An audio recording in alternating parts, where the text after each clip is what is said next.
Chapter 4 Approaches Introduction. This chapter discusses general planning and conduct of instrument approaches by pilots operating under Title 14 of the Code of Federal Regulations, 14 CFR, Parts 91,121, 125, and 135. The operation specifications, OpSpecs, standard operating procedures, SOPs, and any other FAA-approved documents for each commercial operator are the final authorities for individual authorizations and limitations as they relate to instrument approaches. While coverage of the various authorizations and approach limitations for all operators is beyond the scope of this chapter, an attempt is made to give examples from generic manuals where it is appropriate. Approach planning. Depending on speed of the aircraft, availability of weather information, and the complexity of the approach procedure or special terrain avoidance procedures for the airport of intended landing, the in-flight planning phase of an instrument approach can begin as far as 100 to 200 nautical miles from the destination. Some of the approach planning should be accomplished during pre-flight. In general, there are 5 steps that most operators incorporate into their flight standards manuals for the in-flight planning phase of an instrument approach: gathering weather information, field conditions, and notices to airmen (NOTAMs) for the airport of intended landing. Calculation of performance data, approach speeds, and thrust/power settings. Flight deck navigation/communication and automation setup. Instrument approach procedure, IAP review in, for flight crews, IAP briefing. Operational review in, for flight crews, operational briefing. Although often modified to suit each individual operator, these 5 steps form the basic framework for the in-flight planning phase of an instrument approach.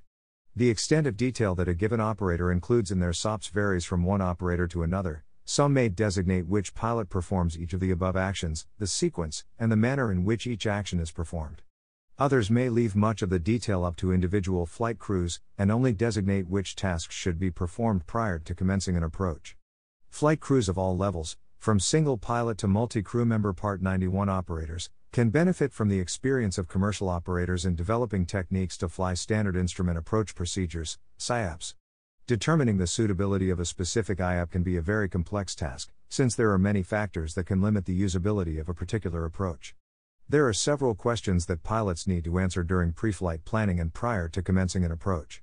Is the approach procedure authorized for the company, if Part 91, Subpart K, 121, 125, or 135? Is the weather appropriate for the approach? Is the aircraft currently at a weight that will allow it the necessary performance for the approach and landing or go-around/missed approach? Is the aircraft properly equipped for the approach?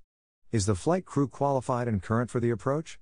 Many of these types of issues must be considered during pre-flight planning and within the framework of each specific air carrier's OpSpecs, or Part 91.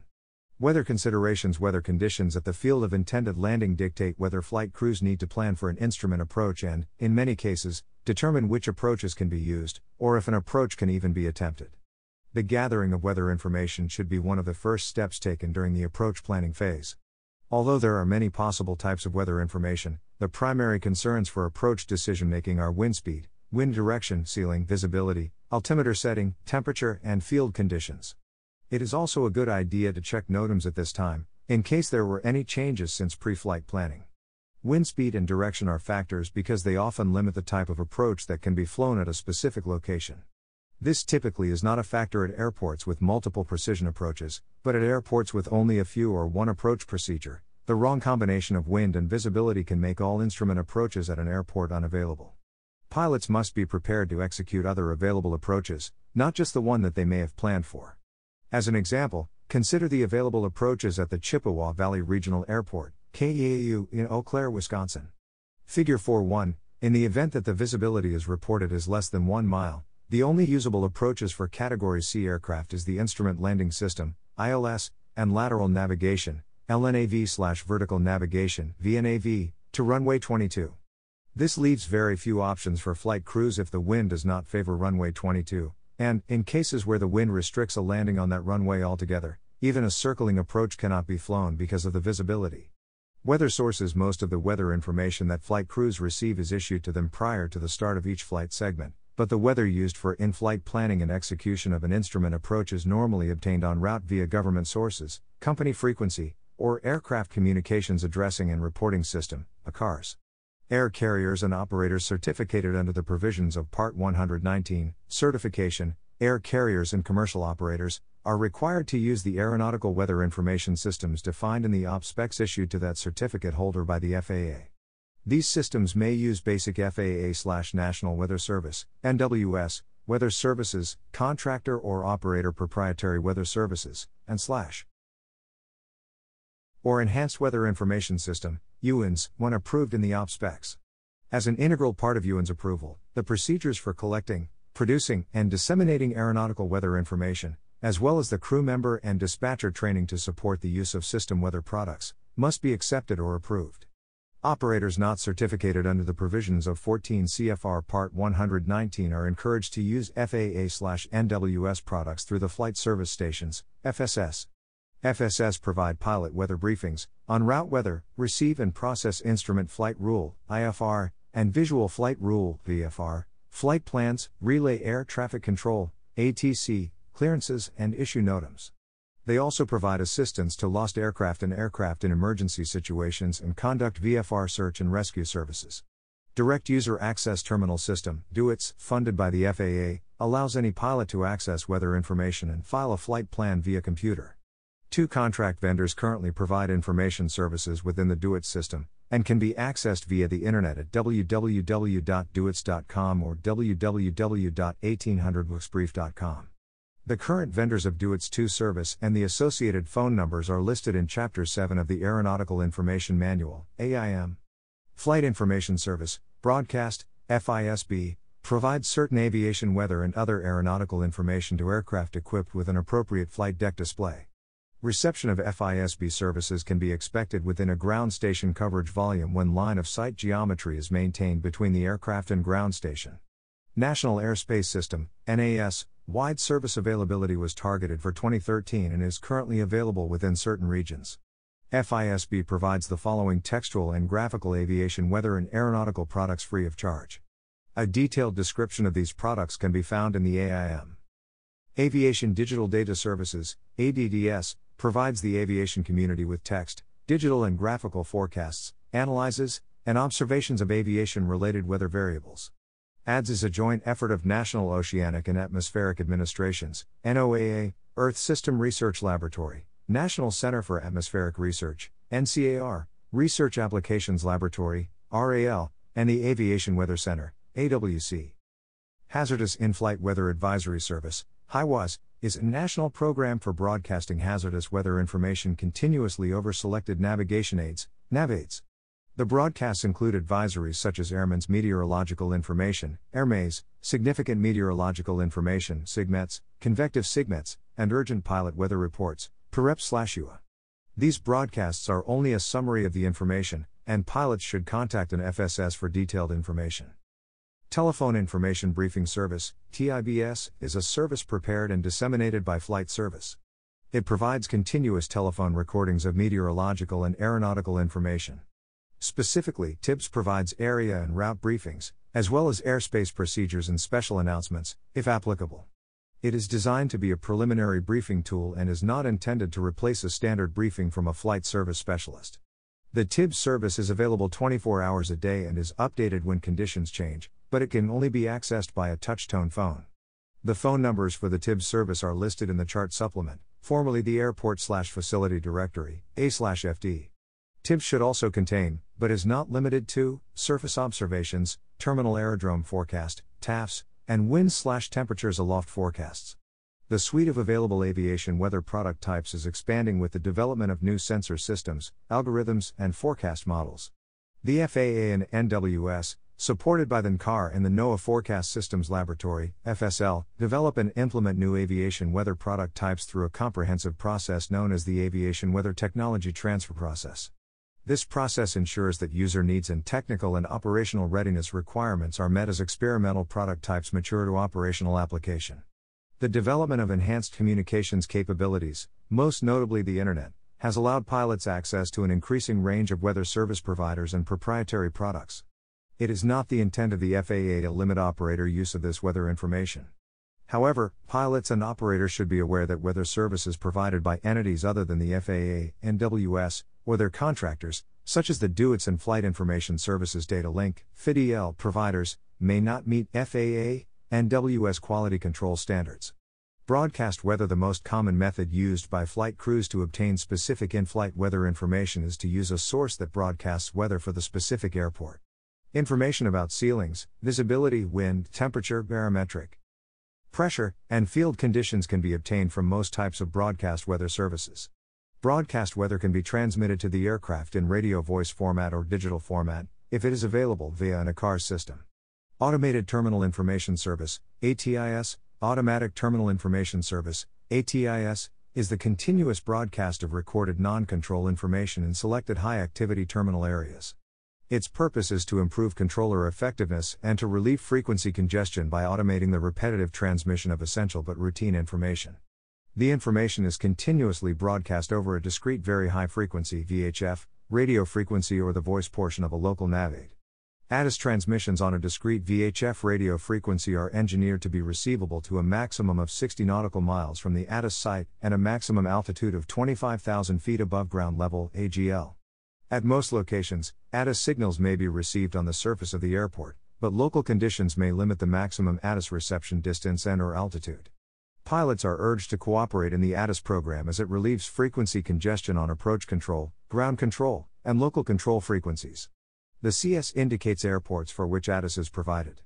Atis information includes the time of the latest weather sequence, ceiling visibility, obstructions to visibility, temperature, dew point, if available, wind direction, magnetic, velocity, altimeter, other pertinent remarks, instrument approach and runway in use. The ceiling/sky condition, visibility, and obstructions to vision may be omitted from the Atis broadcast if the ceiling is above 5,000 feet and the visibility is more than 5 miles. The departure runway will only be given if different from the landing runway except at locations having a separate Atis for departure. The broadcast may include the appropriate frequency and instructions for VFR arrivals to make initial contact with approach control. Pilots of aircraft arriving or departing the terminal area can receive the continuous Atis broadcast at times when flight deck duties are least pressing and listen to as many repeats as desired. Atis broadcast will be updated upon the receipt of any official hourly and special weather. A new recording will also be made when there is a change in other pertinent data, such as runway change and instrument approach in use. Automated weather observing programs. Automated weather reporting systems are increasingly being installed at airports.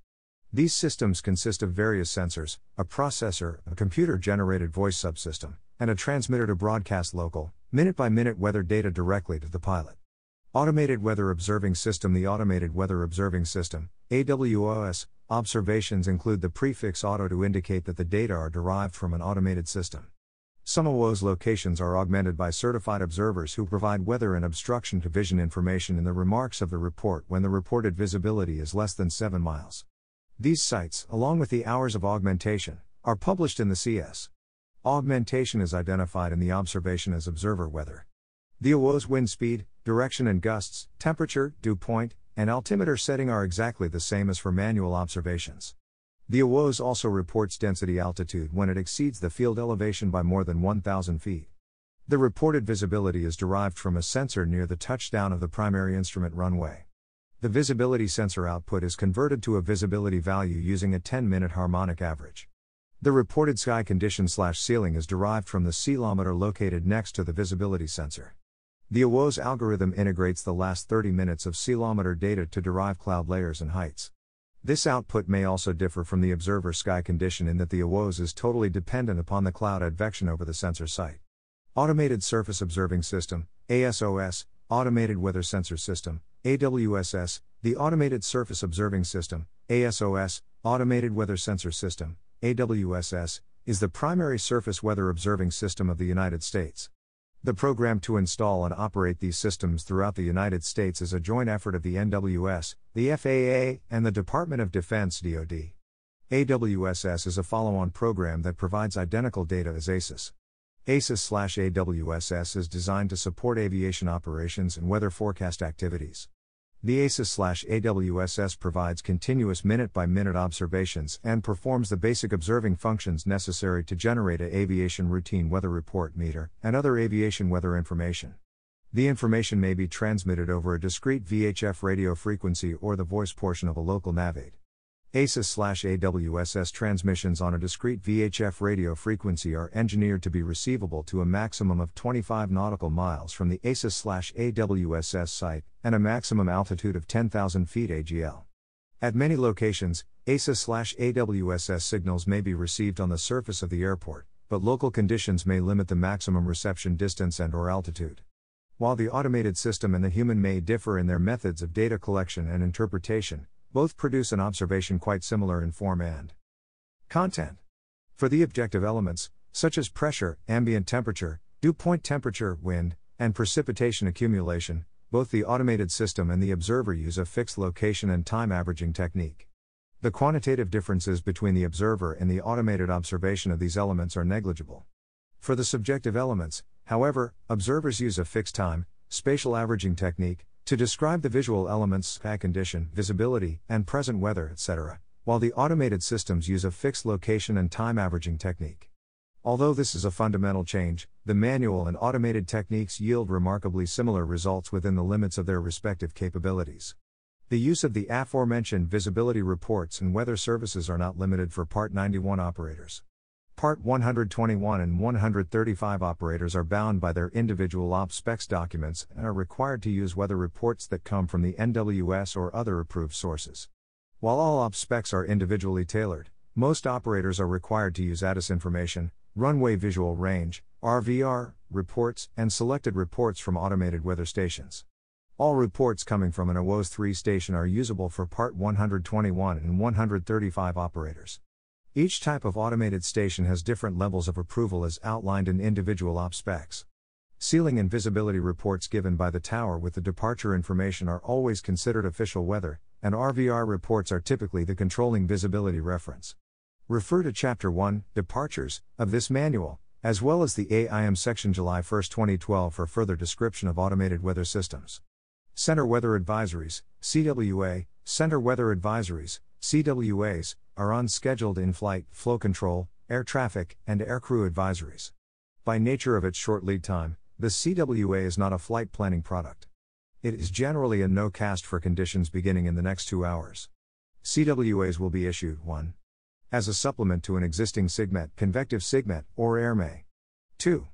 When an in-flight advisory has not been issued but observed or expected weather conditions meet SIGMET/AirMay criteria based on current pilot reports and reinforced by other sources of information about existing meteorological conditions.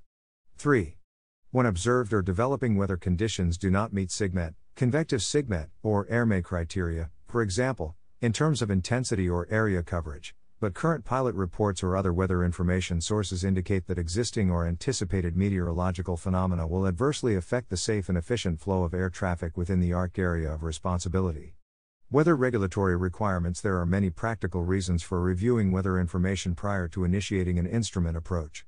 Pilots must familiarize themselves with the condition of individual airports and runways so that they may make informed decisions regarding fuel management, diversions, and alternate planning. Because this information is critical, 14 CFR requires pilots to comply with specific weather minimums for planning and execution of instrument flights and approaches.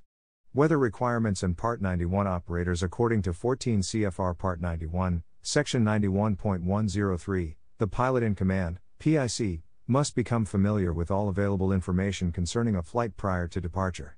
Included in this directive is the fundamental basis for pilots to review NOTAMs and pertinent weather reports and forecasts for the intended route of flight. This review should include current weather reports and terminal forecasts for all intended points of landing and alternate airports. In addition, a thorough review of an airport's current weather conditions should always be conducted prior to initiating an instrument approach. Pilots should also consider weather information as a planning tool for fuel management. For flight planning purposes, weather information must be reviewed in order to determine the necessity and suitability of alternate airports. For Part 91 operations, the 600-2 and 800-2 rule applies to airports with precision and non-precision approaches, respectively. Approaches with vertical guidance, APV, are non-precision approaches because they do not meet the International Civil Aviation Organization, ICAO, Annex 10 standards for a precision approach. See Final Approach Segment section later in this chapter for more information regarding APV approaches. Exceptions to the 600-2 and 800-2 alternate minimums are listed in the front of the Aeronautical Information Services in the Terminal Procedures Publication, TPP, and are indicated by a symbol A on the approach charts for the airport. This does not preclude flight crews from initiating instrument approaches at alternate airports when the weather conditions are below these minimums. The 602 and 802 rules, or any exceptions, only apply to flight planning purposes, while published landing minimums apply to the actual approach at the alternate. Weather requirements and Part 135 operators. Unlike Part 91 operators, Part 135 operators may not depart for a destination unless the forecast weather there will allow an instrument approach and landing.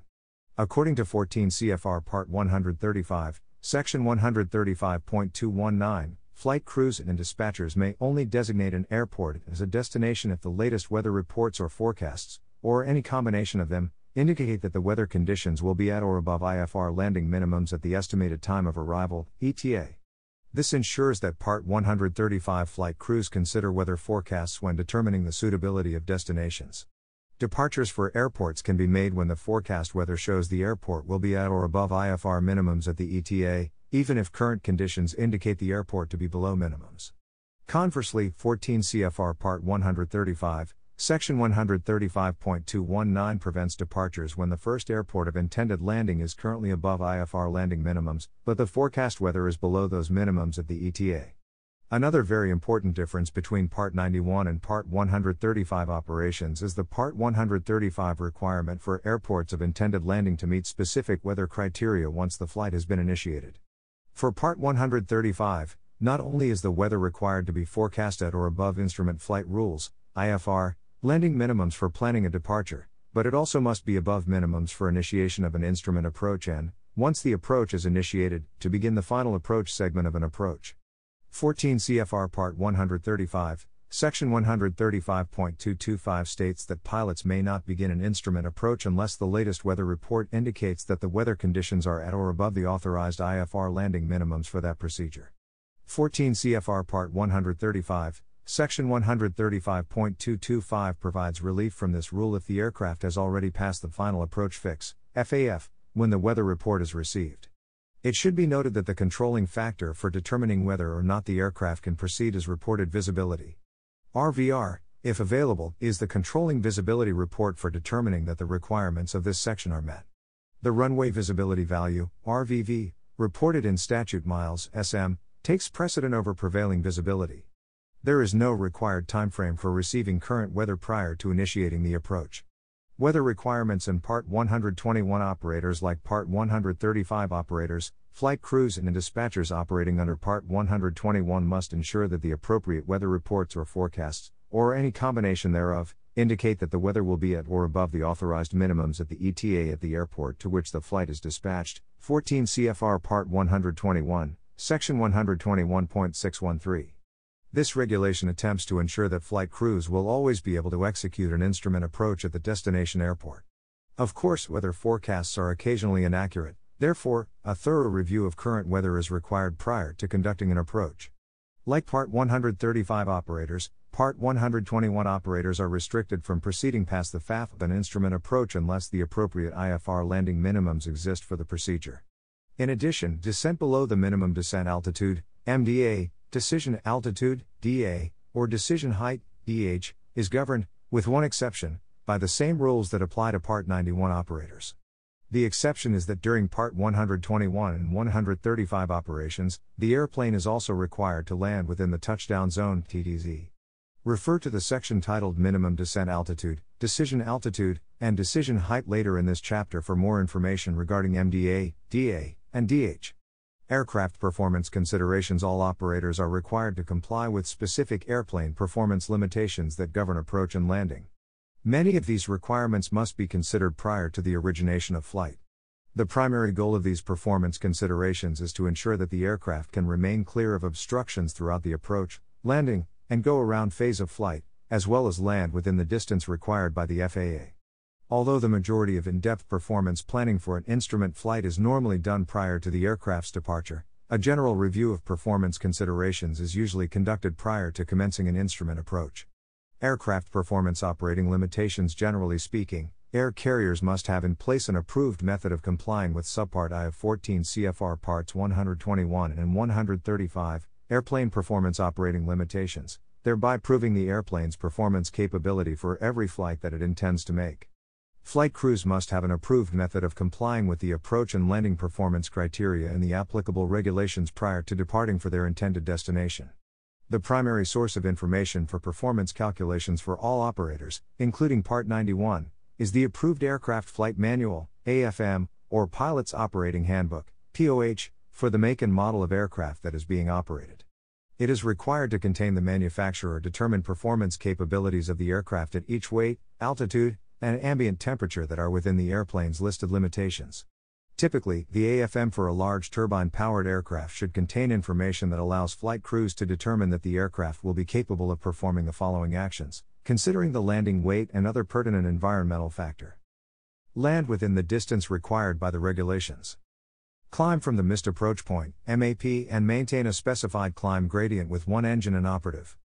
Perform a go-around from the final stage of landing and maintain a specified climb gradient with all engines operating and the aircraft in the landing configuration.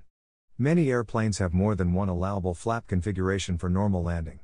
Often, a reduced flap setting for landing allows the airplane to operate at a higher landing weight into a field that has restrictive obstacles in the missed approach or rejected landing climb path.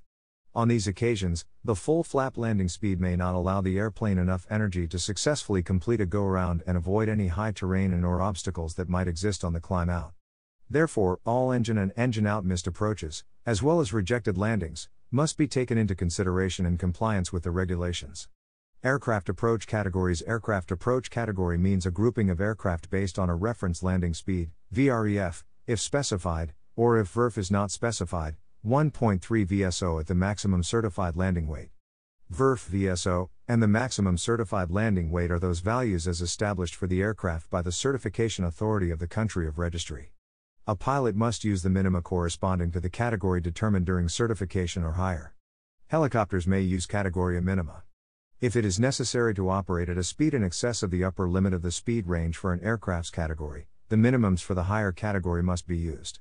For example, an airplane that fits into Category B, but is circling to land at a speed of 145 knots, must use the Approach Category D minimums. As an additional example, a Category A aircraft that is operating at 130 knots on a straight and approach must use the Approach Category C minimums. See the following category limits, noting that the airspeeds depicted are indicated airspeeds. IAS Category A, speed less than 91 knots. Category B, speed 91 knots or more but less than 121 knots. Category C, speed 121 knots or more but less than 141 knots. Category D, speed 141 knots or more but less than 166 knots. Category E, speed 166 knots or more. Note, helicopter pilots may use the Category A line of minimums provided the helicopter is operated at Category A airspeeds. An airplane is certified in only one approach category, and although a faster approach may require higher category minimums to be used, an airplane cannot be flown to the minimums of a slower approach category. The certified approach category is permanent and independent of the changing conditions of day-to-day operations. From a TERP's viewpoint, the importance of a pilot not operating an aircraft at a category line of minimums lower than the aircraft is certified for is primarily the margin of protection provided for containment of the aircraft within the procedure designed for a slower aircraft. This includes height loss at the decision altitude, missed approach climb surface, and turn containment in the missed approach at the higher category speeds. Pilots are responsible for determining if a higher approach category applies. If a faster approach speed is used that places the aircraft in a higher approach category, the minimums for the appropriate higher category must be used. Emergency returns at weights in excess of maximum certificated landing weight, approaches made with inoperative flaps, and approaches made in icing conditions for some airplanes are examples of situations that can necessitate the use of higher approach category minima.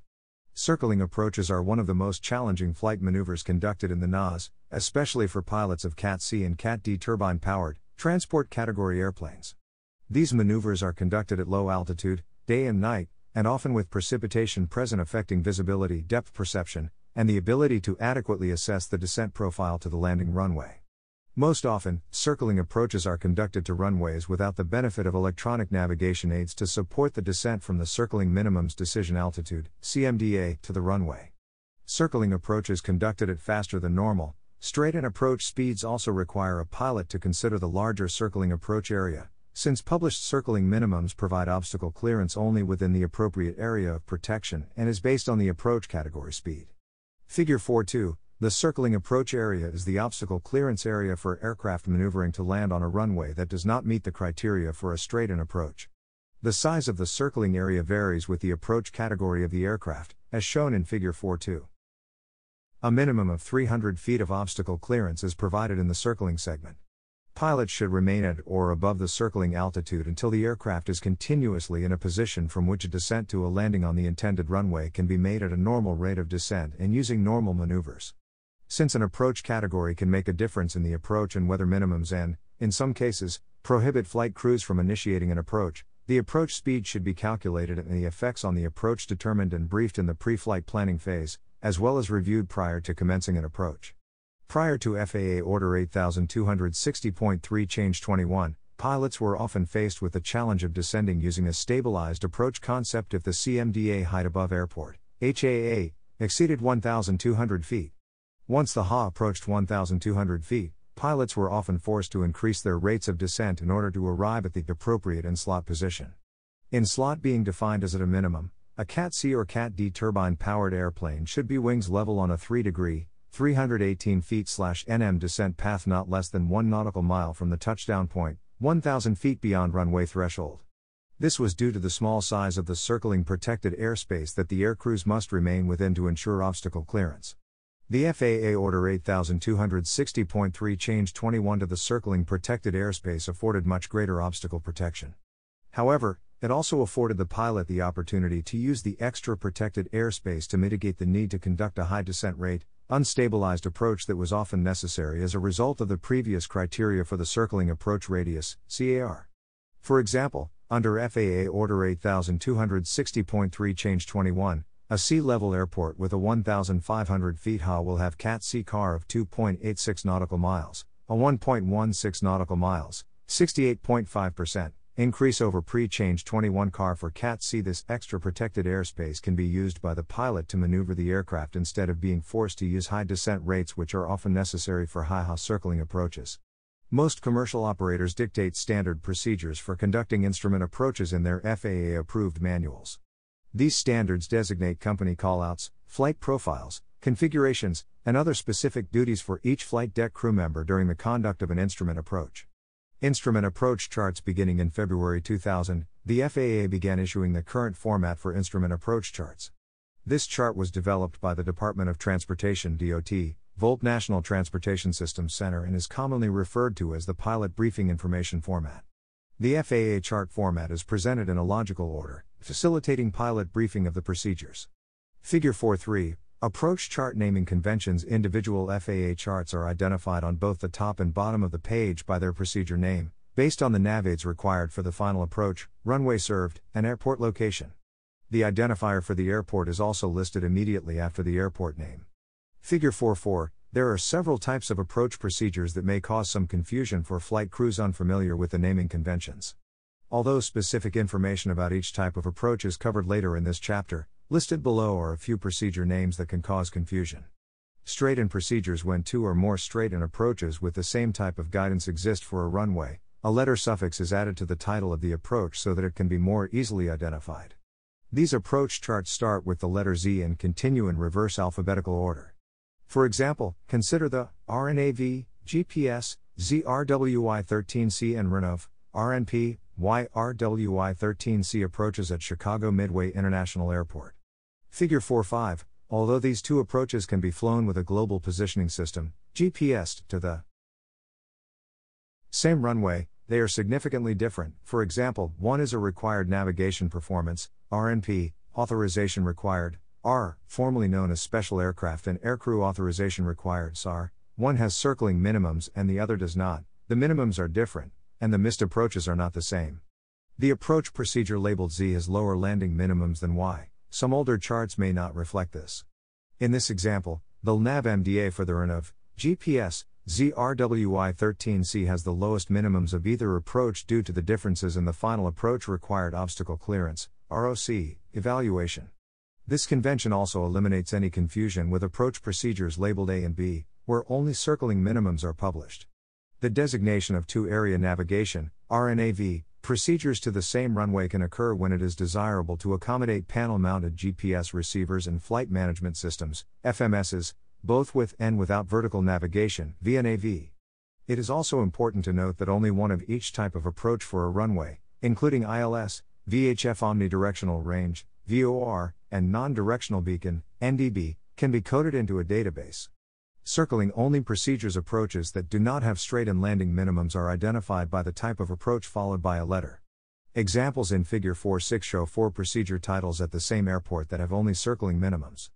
As can be seen from the example, the first approach of this type created at the airport is labeled with the letter A, and the lettering continues in alphabetical order. Typically, circling-only approaches are designed for one of the following reasons. The final approach course alignment with the runway centerline exceeds 30 degrees. The descent gradient is greater than 400 feet/nm from the FAF to the threshold crossing height, TCH. When this maximum gradient is exceeded, the circling-only approach procedure may be designed to meet the gradient criteria limits. This does not preclude a straight-in landing if a normal descent and landing can be made in accordance with the applicable CFRs. A runway is not clearly defined on the airfield. Communications. The communication strip provided near the top of FAA approach charts gives flight crews the frequencies that they can expect to be assigned during the approach. The frequencies are listed in the logical order of use from arrival to touchdown. Having this information immediately available during the approach reduces the chances of a loss of contact between ATC and flight crews during this critical phase of flight. It is important for flight crews to understand their responsibilities with regard to communications in the various approach environments. There are numerous differences in communication responsibilities when operating into and out of airports without ATC towers as compared to airports with control towers. Today's pilots face an increasing range of ATC environments and conflicting traffic dangers, making approach briefing and pre-planning more critical. Individual company operating manuals and SOPs dictate the duties for each crew member. FAA-AC 12071, Standard Operating Procedures for Flight Deck Crew Members, contains the following concerning ATC communications. SOPs should state who, pilot flying, PF, pilot monitoring, PM, flight engineer, phase/SO, handles the radios for each phase of flight as follows. PF makes input to aircraft/autopilot and or verbally states clearances while PM confirms input is what he or she read back to ATC. Any confusion in the flight deck is immediately cleared up by requesting ATC confirmation. If any crew member is off the flight deck, all ATC instructions are briefed upon his or her return.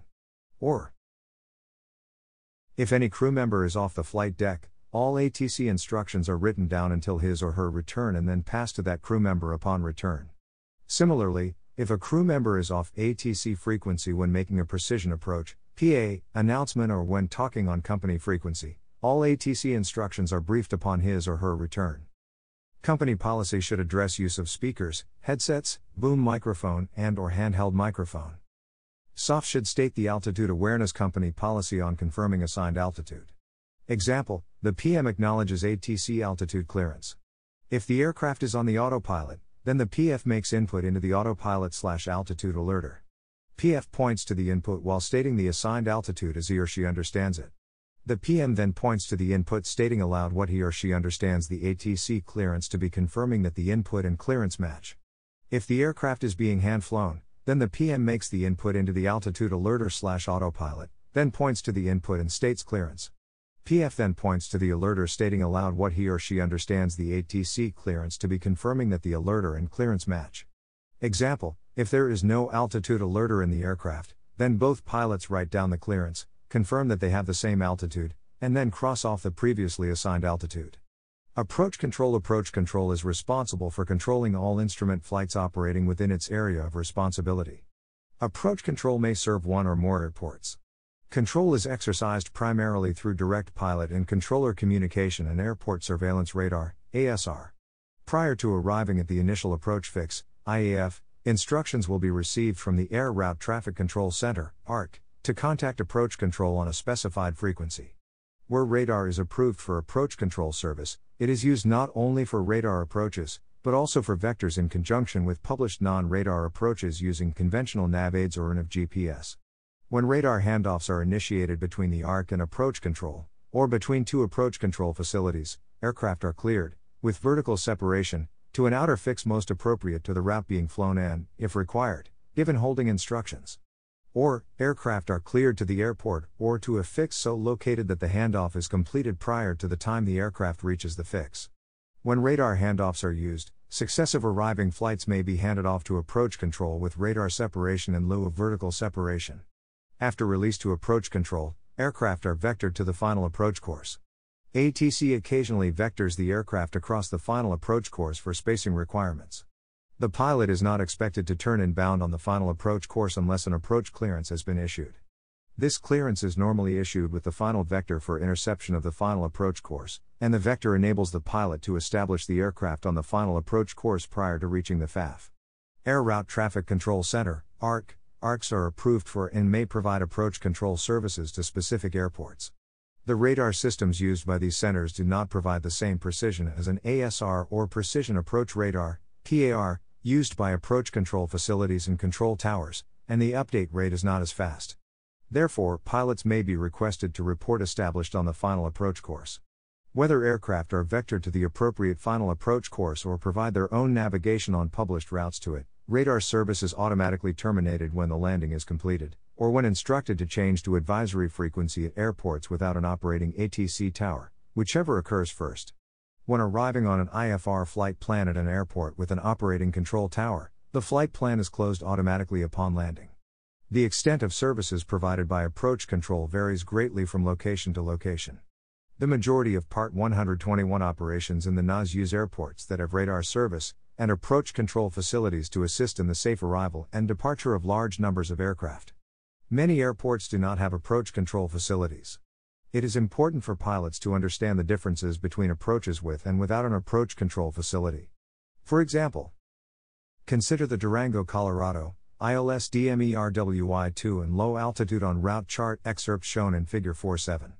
High or lack of minimum vectoring altitudes, MVAs, considering the fact that most modern commercial and corporate aircraft are capable of direct, point-to-point flight, it is increasingly important for pilots to understand the limitations of ARC capabilities with regard to minimum altitudes. There are many airports that are below the coverage area of center radar, and, therefore, off-route transitions into the approach environment may require that the aircraft be flown at a higher altitude than would be required for an en-route transition. In the Durango example, an airplane approaching from the northeast on a direct route to the Durango VOR may be restricted to a minimum IFR altitude, MIA, of 17,000 feet MSL due to unavailability of center radar coverage in that area at lower altitudes. An arrival on V95 from the northeast would be able to descend to a minimum on-route altitude, MEA, of 12,000 feet, allowing a shallower transition to the approach environment. An off-route arrival may necessitate a descent into holding in order to avoid an unstable approach to Durango. Lack of approach control terrain advisories. Flight crews must understand that terrain clearance cannot be assured by ATC when aircraft are operating at altitudes that are not served by center or approach radar. Recent National Transportation Safety Board, NTSB, investigations have identified several accidents that involved controlled flight into terrain, CFIT, by IFR-rated and VFR pilots operating under visual flight conditions at night in remote areas.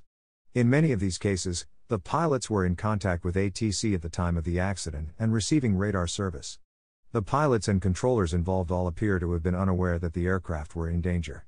Increased altitude awareness and better pre-flight planning would likely have prevented all of these accidents. How can pilots avoid becoming involved in a FIT accident? FIT accidents are best avoided through proper pre-flight planning. Terrain familiarization is critical to safe visual operations at night. Use sectional charts or other topographic references to ensure that your altitude safely clears terrain and obstructions all along your route. In remote areas, especially in overcast or moonless conditions, be aware that darkness may render visual avoidance of high terrain nearly impossible and that the absence of ground lights may result in loss of horizon reference.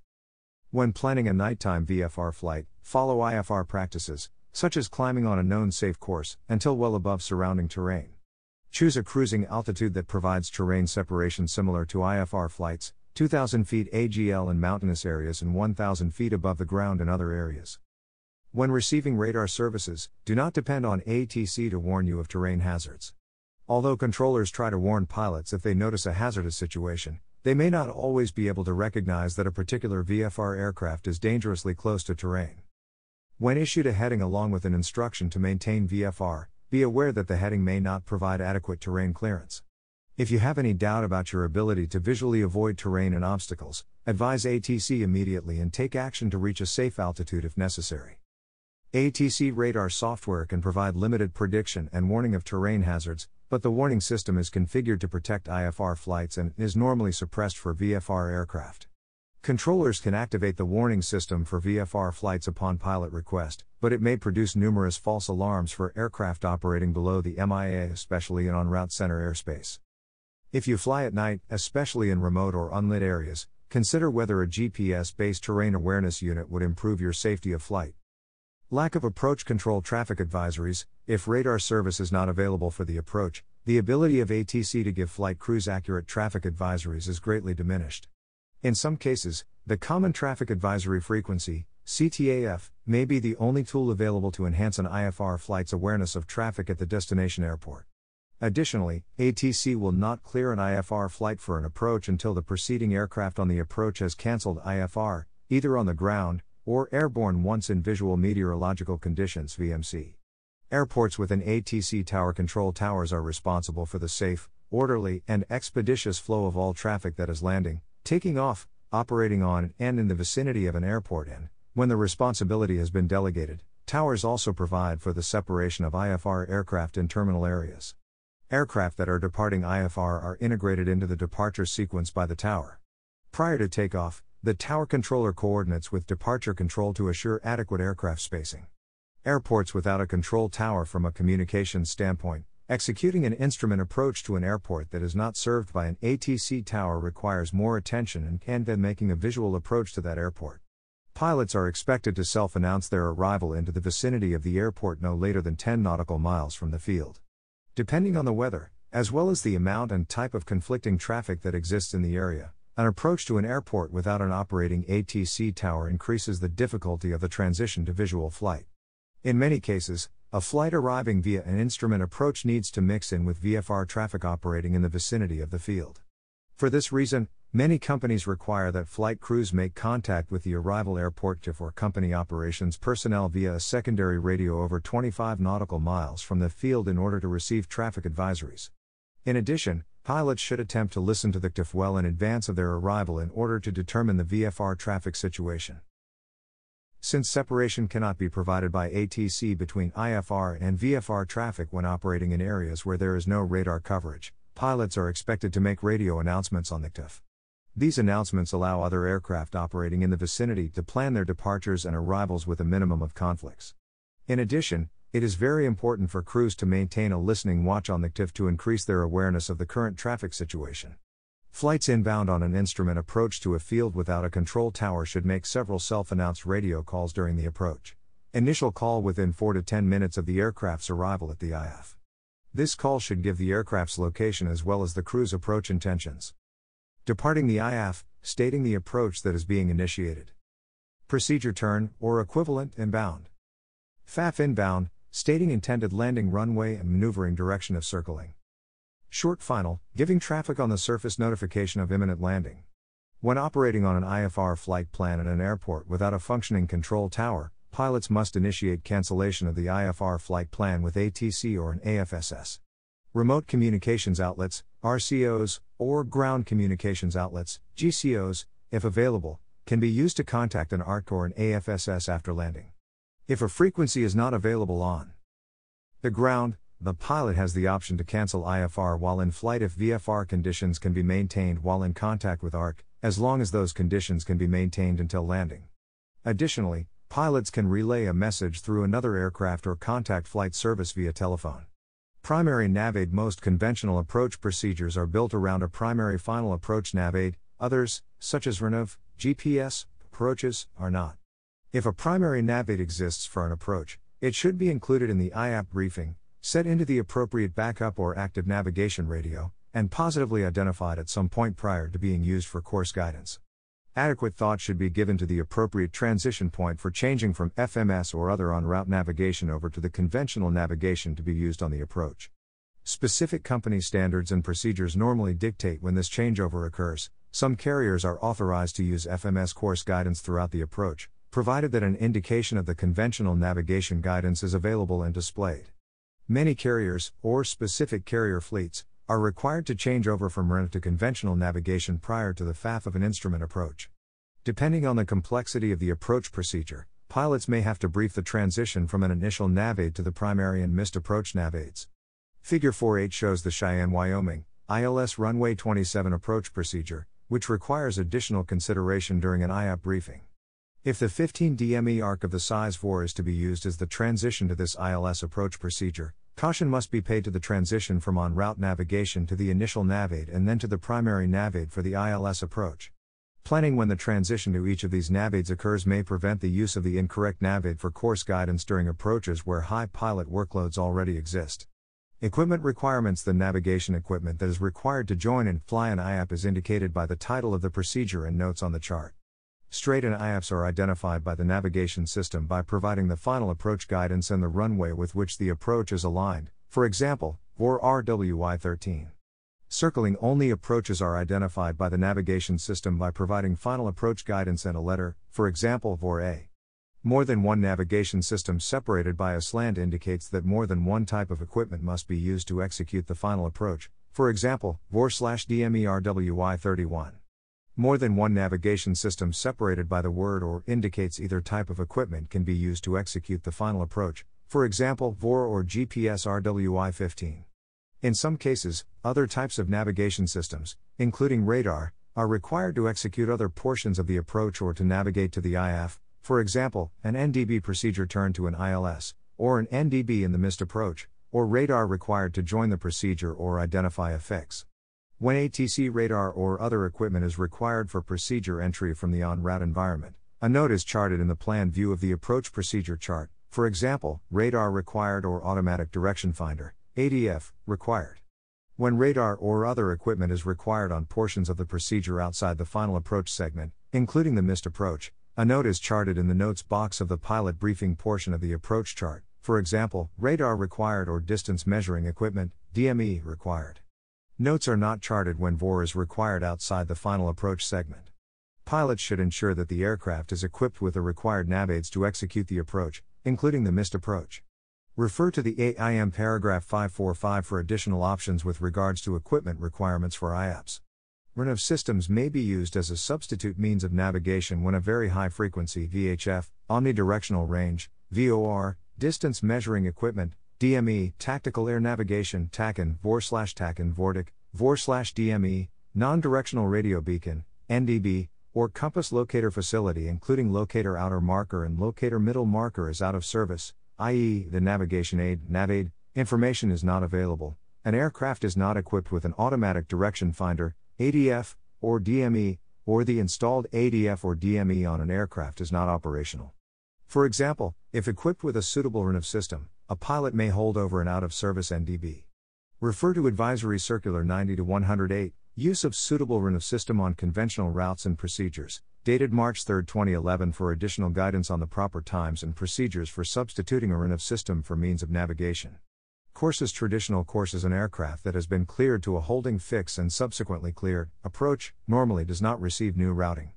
Even though clearance for the approach may have been issued prior to the aircraft reaching the holding fix, ATC would expect the pilot to proceed via the holding fix that was the last assigned route, and the feeder route associated with that fix, if a feeder route is published on the approach chart, to the IF to commence the approach.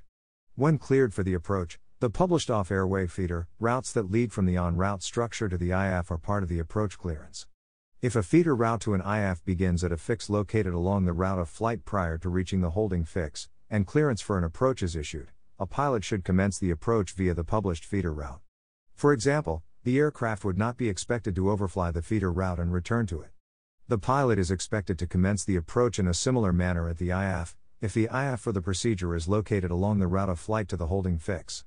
If a route of flight directly to the IF is desired, it should be so stated by the controller with phraseology to include the words direct, proceed direct, or a similar phrase that the pilot can interpret without question. When a pilot is uncertain of the clearance, ATC should be queried immediately as to what route of flight is preferred. The name of an instrument approach, as published, is used to identify the approach, even if a component of the approach aid is inoperative or unreliable. The controller will use the name of the approach as published, but must advise the aircraft at the time an approach clearance is issued that the inoperative or unreliable approach aid component is unusable. Example, cleared ILS RWI4, glide slope unusable, area navigation courses RNAV, GPS. Approach procedures introduce their own tracking issues because they are flown using an onboard navigation database. They may be flown as coupled approaches or flown manually.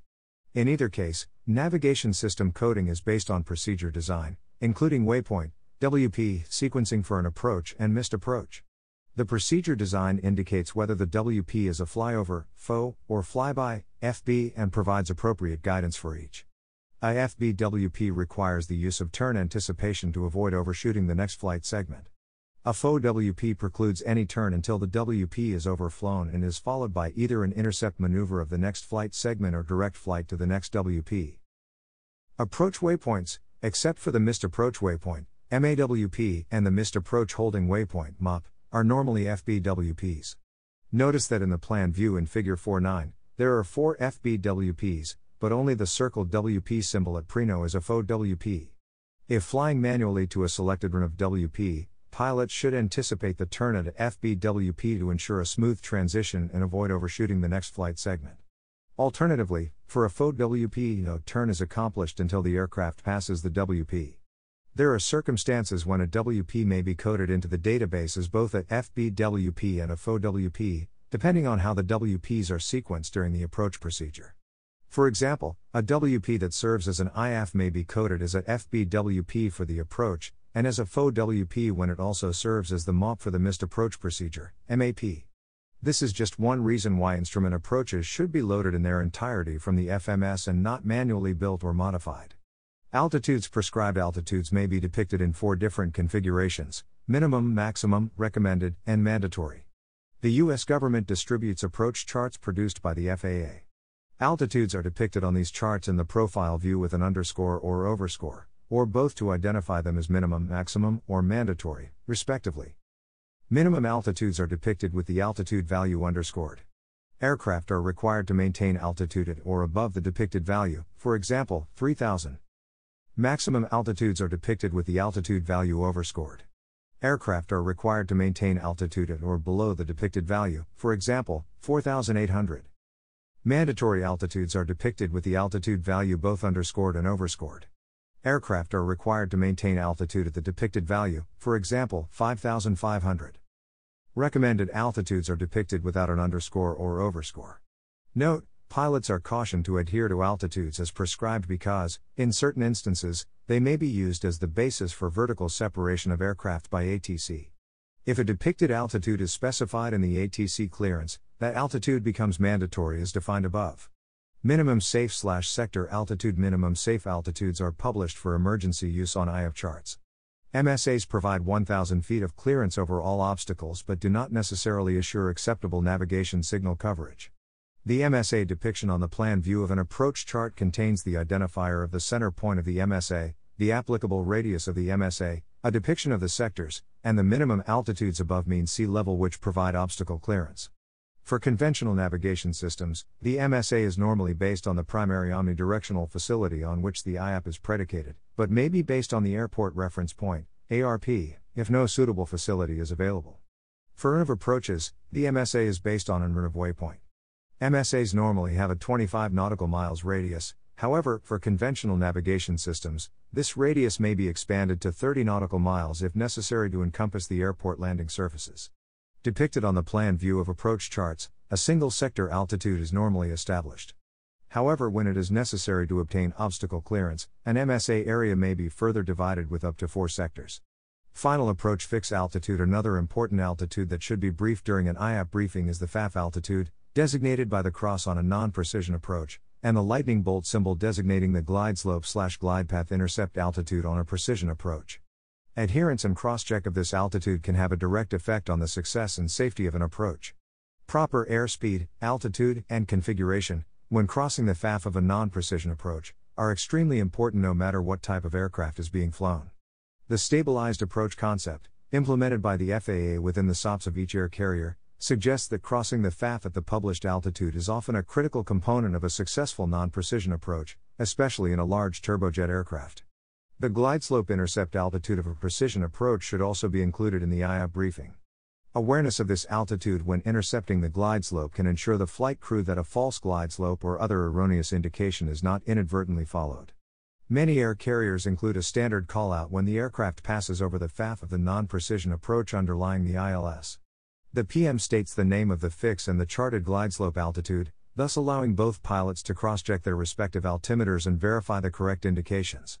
Minimum descent altitude, MDA, decision altitude, DA, and decision height, DH, MDA the lowest altitude, expressed in feet, MSL, to which descent is authorized on final approach or during circle-to-land maneuvering and execution of a standard instrument approach procedure, SIAP, where no electronic glide slope is provided. DAA specified altitude in the precision approach at which a missed approach must be initiated if the required visual reference to continue the approach has not been established. DH, with respect to the operation of aircraft, means the height at which a decision must be made during an ILS, MLS, or PAR IAP to either continue the approach or to execute a missed approach. Cat 2 and 3 approach DHs are referenced to AGL and measured with a radio altimeter. The height above touchdown, HAT, for a CAT precision approach is normally 200 feet above touchdown zone elevation, TDZE.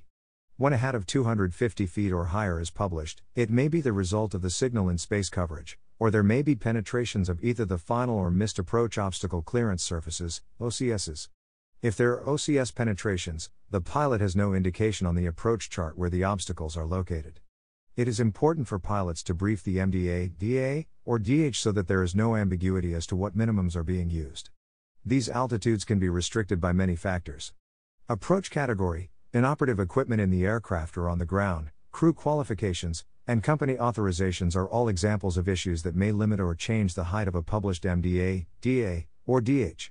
For many air carriers, OpSpecs may be the limiting factor for some types of approaches.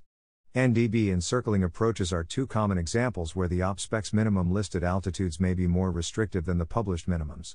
Many Part 121 and 135 operators are restricted from conducting circling approaches below 1,000 feet MDA and 3 SM visibility by Part C of their OpSpecs, and many have specific visibility criteria listed for Ndb approaches that exceed visibilities published for the approach, commonly 2 SM. In these cases, flight crews must determine which is the more restrictive of the two and comply with those minimums. In some cases, flight crew qualifications can be the limiting factor for the MDA, DA, or DH for an instrument approach.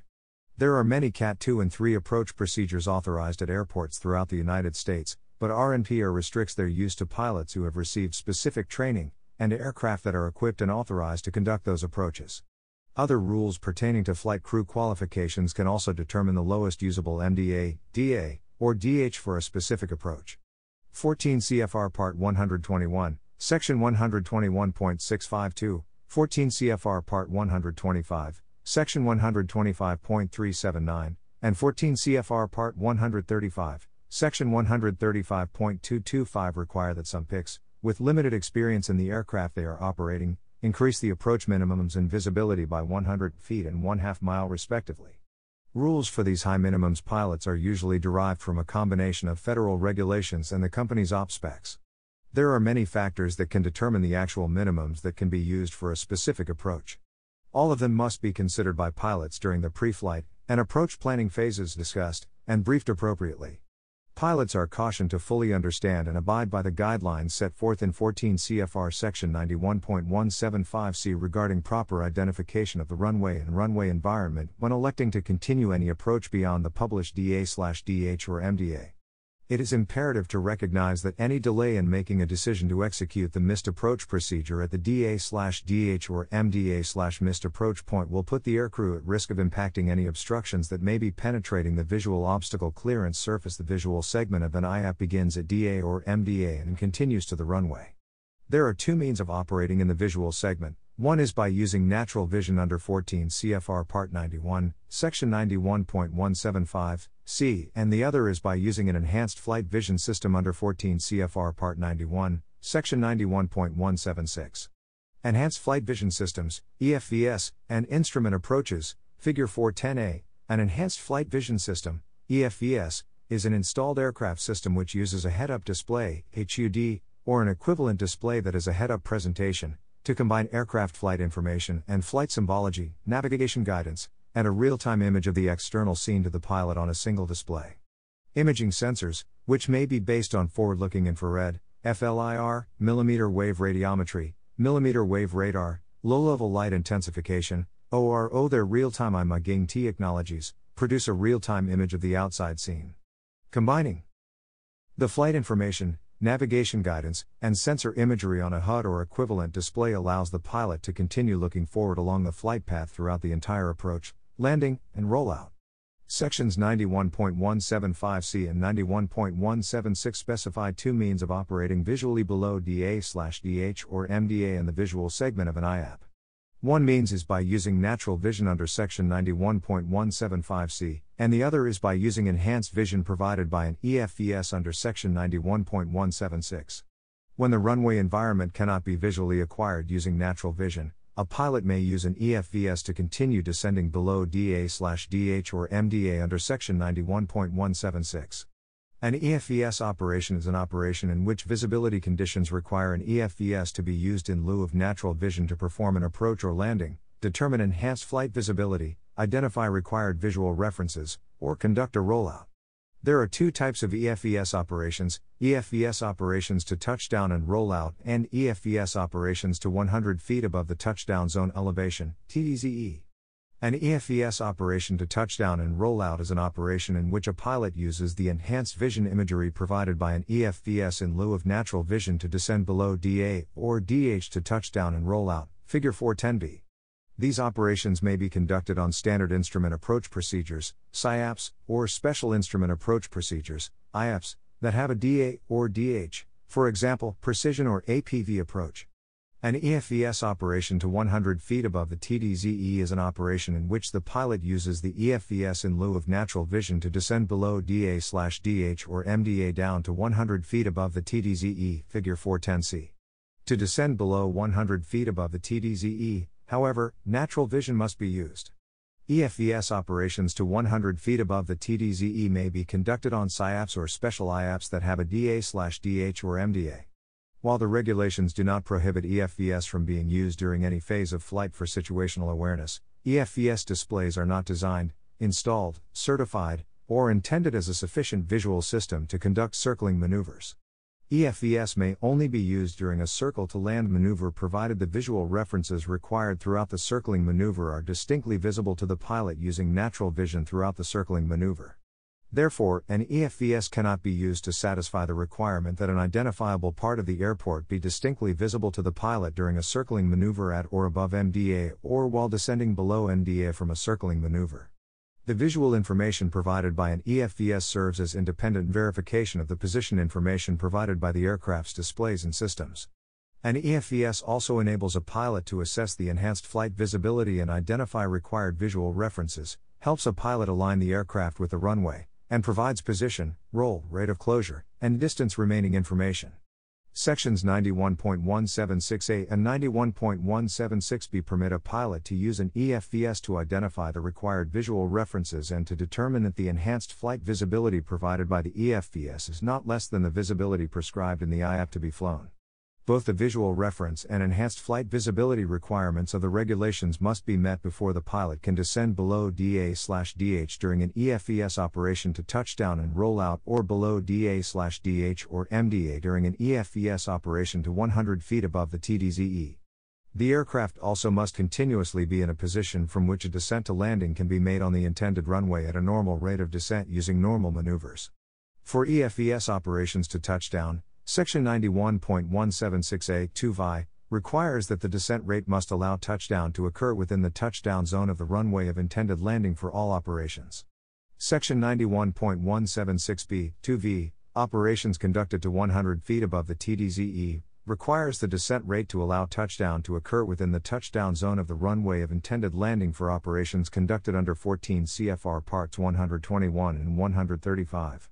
It is important to understand that using an EFVS does not result in obtaining lower minima with respect to the visibility or the DA/DH or MDA specified in the IAP. For example, a pilot who is using an EFVS on a Category I ILS approach that specifies a DA of 200 feet, and a required visibility of RVR 2,400 feet must comply with a 200-foot DA and an enhanced flight visibility of 2,400 feet, even though the pilot may not have 2,400 feet of flight visibility using natural vision or a reported visibility of RVR 2,400 feet. The decision altitude is specified by the IAP the pilot is flying, and it does not change whether EFVS is used or not. Accordingly, the visibility specified in the IAP does not change. The difference is whether the pilot assesses the RVR 2,400 feet visibility prescribed by the IAP using natural vision or whether he or she assesses it using an EFVS. An EFVS simply provides another means of operating in the visual segment of an IAP. That is, it gives the pilot another means to see the required visual references when they might not be visible using natural vision, and it gives the pilot a means to see forward along the flight path the distance required by the enhanced flight visibility, when he or she might not be able to do so using natural vision. During an EFVS operation, a pilot must initiate a go-around or below DA/DH or MDA whenever the requirements of Section 91.176 are not met. The published missed approach procedure provides obstacle clearance only when the missed approach is initiated from or above the DA/DH, or at the map. It assumes a climb rate of 200 ft/nm unless a higher climb gradient is identified on the procedure. If a pilot initiates a go-around at a point below DA/DH or after the map, obstacle clearance is not necessarily provided by following the published missed approach procedure. Prior planning is recommended and should include contingencies between the published map and touchdown with reference to obstacle clearance, aircraft performance, and alternate escape plans. Additionally, pilots should be especially knowledgeable of the approach conditions and approach course alignment when considering whether to rely on EFVS during an instrument approach with an offset final approach course.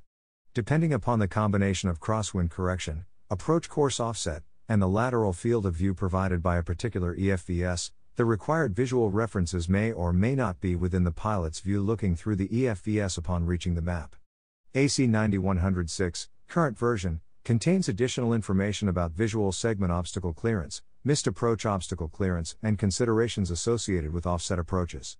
Operators that have a specific approval from the FAA to conduct special IAPs should evaluate those instrument procedures to determine their compatibility with EFVS operations. Special IAPs are frequently dependent on the ability of the operator to meet certain requirements that may include aircraft performance, equipage, airport facility equipment, crew training, or other requirements. These procedures also may have non-standard features such as non-standard final approach course alignment, non-standard descent gradients, or other features that may or may not be compatible with the conduct of EFVS operations. Under Section 91.176a, operators who have been issued OpSpecs C073, MSpec MC073, or LOA C073, may conduct EFVS operations to touchdown and roll out on certain vertical navigation VNAV IAPs that use an MDA as a DA/DH in accordance with C073. Additionally, Sections 91.176 and 91.189 permit an authorized EFVS operation to be conducted during an authorized Category 2 or Category 3 operation. Currently, EFVS operations in rotorcraft can be conducted only on IAPs that are flown to a runway. Instrument approach criteria, procedures, and appropriate visual references have not yet been developed for straight and landing operations below DA/DH or MDA under IFR to heliports or platforms. EFVS cannot be used in lieu of natural vision to descend below published minimums on copter approaches to a point in space, PINs, followed by a Proceed Visual Flight Rules, VFR, visual segment, or on approaches designed to a specific landing site using a Proceed Visually visual segment. Vertical navigation. One of the advantages of some GPS and multisense or FMS Runway avionics is the advisory nav capability. Traditionally, the only way to get vertical path information during an approach was to use a ground-based precision Navaid. Modern Runway avionics can display an electronic vertical path that provides a constant rate descent to minimums. Since these systems are advisory and not primary guidance, the pilot must continuously ensure the aircraft remains at or above any published altitude constraint, including step-down fixed altitudes, using the primary barometric altimeter. The pilot's, aircraft, and operator must be approved to use advisory VNAV inside the FAF on an instrument approach. VNAV information appears on selected conventional non-precision GPS and RUNV approaches. See types of approaches later in this chapter. It normally consists of two fixes, the FAF and the landing runway threshold, a FAF crossing altitude, a vertical descent angle, VDA, and may provide a visual descent point, VDP, Figure 411A. The VDA provides the pilot with advisory information not previously available on non-precision approaches. It provides a means for the pilot to establish a stabilized descent from the FAF or step-down fix to the MDA. Stabilized descent is a key factor in the reduction of controlled flight into terrain, CFIT incidents. However, pilots should be aware that the published angle is for information only minus it is strictly advisory in nature. There is no implicit additional obstacle protection below the MDA. Pilots must still respect any published step-down fixes and in the published MDA unless the visual cues stated 14 CFR section 91.175 are present, and they can visually acquire and avoid both lit and unlit obstacles once below the MDA. The presence of a VDA does not guarantee obstacle protection in the visual segment, and does not change any of the requirements for flying a non-precision approach. Pilots may use the published angle and estimated/actual ground speed to find a target rate of descent from the rate of descent table published in the back of the U.S. Terminal Procedures publication. This rate of descent can be flown with the vertical velocity indicator, VVI, in order to use the VDA as an aid to flying a stabilized descent. No special equipment is required. In rare cases, the nav minima may have a lower hat than minima with a glide path, due to the location of the obstacles in the non-precision map. This should serve as a clear indication to the pilot that obstacles exist below the MDA, which must be seen in order to ensure adequate clearance. In those cases, the glide path may be treated as a VDA and used to descend to the nav MDA, as long as all of the rules for a non-precision approach are applied at the MDA. When there are obstacles in the visual area that could cause an aircraft to destabilize the approach between the MDA and touchdown, the IAP will not show a vertical descent angle in the profile view. The charts currently include the following statement: descent angle NA or descent angle NA obstacles, figure 411b. Like flying any other IAP, the pilot must see and avoid any obstacles in the visual segment during transition to landing. A constant rate descent has many safety advantages over non-precision approaches that require multiple level offs at step-down fixes or manually calculating rates of descent. A stabilized approach can be maintained from the FAF to the landing when a constant rate descent is used. Additionally, the use of an electronic vertical path produced by onboard avionics can serve to reduce fit and minimize the effects of visual illusions on approach and landing. Some countries even mandate the use of continuous descent final approaches, CDFAs, on non-precision approaches. Wide Area Augmentation System. The Wide Area Augmentation System, WAS, offers an opportunity for airports to gain ILS-like approach capability without the purchase or installation of any ground-based navigation equipment at the airport. Today, WAS is already being used at more than 900 runways across the United States to achieve minimums as low as 200 feet height above hat/1/2 mile visibility. Benefits of WAS in the airport environment. WAS is a navigation service using a combination of GPS satellites and the WAS geostationary satellites to improve the navigational service provided by GPS. WAS achieved initial operating capability, IOC, in 2003. The system is owned and operated by the FAA and provided free of direct user charges to users across the United States and most of Canada and Mexico. WAS improves the navigational system accuracy for en route, terminal, and approach operations over all the continental United States and significant portions of Alaska, Canada, and Mexico. This new navigational technology supports vertically guided instrument approaches to all qualifying runways in the United States. Vertically guided approaches reduce pilot workload and provide safety benefits compared to non-precision approaches. The WAS-enabled vertically guided approach procedures are called LPV, which stands for Localizer Performance with Vertical Guidance, and provide ILS-equivalent approach minimums as low as 200 feet at qualifying airports. Actual minimums are based on an airport's current infrastructure, as well as an evaluation of any existing obstructions. The FAA plans to publish 300 WAS approach procedures per year to provide service to all qualifying instrument runways within the NAS. Advantages of WAS-enabled LPV approaches. The advantages of WAS-enabled LPV approaches include: LPV procedures have no requirement for ground-based transmitters at the airport. No consideration needs to be given to the placement of navigation facility, maintenance of clear zones around the facility, or access to the facility for maintenance. LPV approaches eliminate the need for critical area limitations associated with an ILS. From a pilot's viewpoint, an LPV approach looks and flies like an ILS, but the WAS approach is more stable than that of an ILS. WAS-equipped users can fly RNAV and Basic Required Navigation Performance, RNP procedures, as well as LPV procedures, and the avionics costs are relatively inexpensive considering the total navigation solution provided. RNAV, GPS, approach charts normally have 4 lines of approach minimums: LPV, NAV/NAV, NAV, and circling. Figure 412 shows how these minimums might be presented on an approach chart, with the exception of Ground-Based Augmentation System, GBAS, Landing System, GLS. This enables as many GPS-equipped aircraft to use the procedure as possible and provides operational flexibility if WAS becomes unavailable. Some aircraft may only be equipped with GPS receivers so they can fly to the NAV MDA. Some aircraft equipped with GPS and FMS, with approach-certified barometric vertical navigation, or BAROVNAV, can fly to the NAV/NAV MDA. Flying a WAS LPV approach requires an aircraft with WAS LPV avionics. If for some reason the WAS service becomes unavailable, all GPS or WAS-equipped aircraft can revert to the NAV MDA and land safely using GPS only, which is available nearly 100% of the time. Some locations will have an LP line of minima on an RNAV, GPS, approach chart, but the use of LP is being phased out.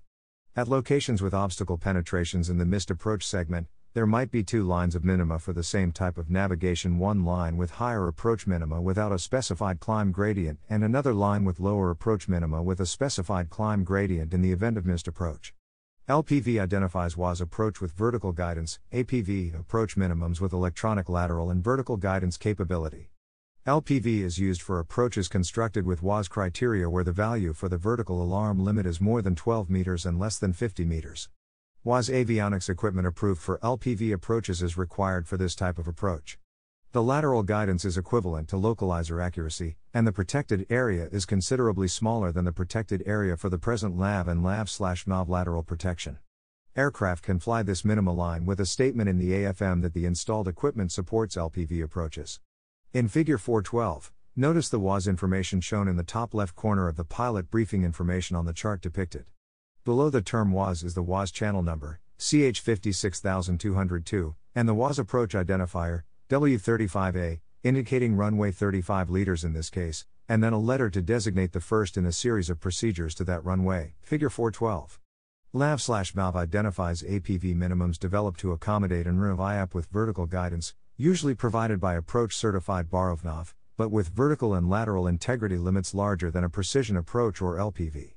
Many RNAV systems that have RNP 0.3 or less approach capability are specifically approved in the AFM. Airplanes that are commonly approved in these types of operations include Boeing 737NG, 767, and 777, as well as the Airbus A300 series. Landing minimums are shown as DAs because the approaches are flown using an electronic glide path. Other RNAV systems require special approval. In some cases, the visibility minimums for LNAV/NAV might be greater than those for LNAV only. This situation occurs because DA on the LNAV/NAV vertical descent path is farther away from the runway threshold than the LNAV MDA missed approach point. Also shown in Figure 412 is the LNAV minimums line.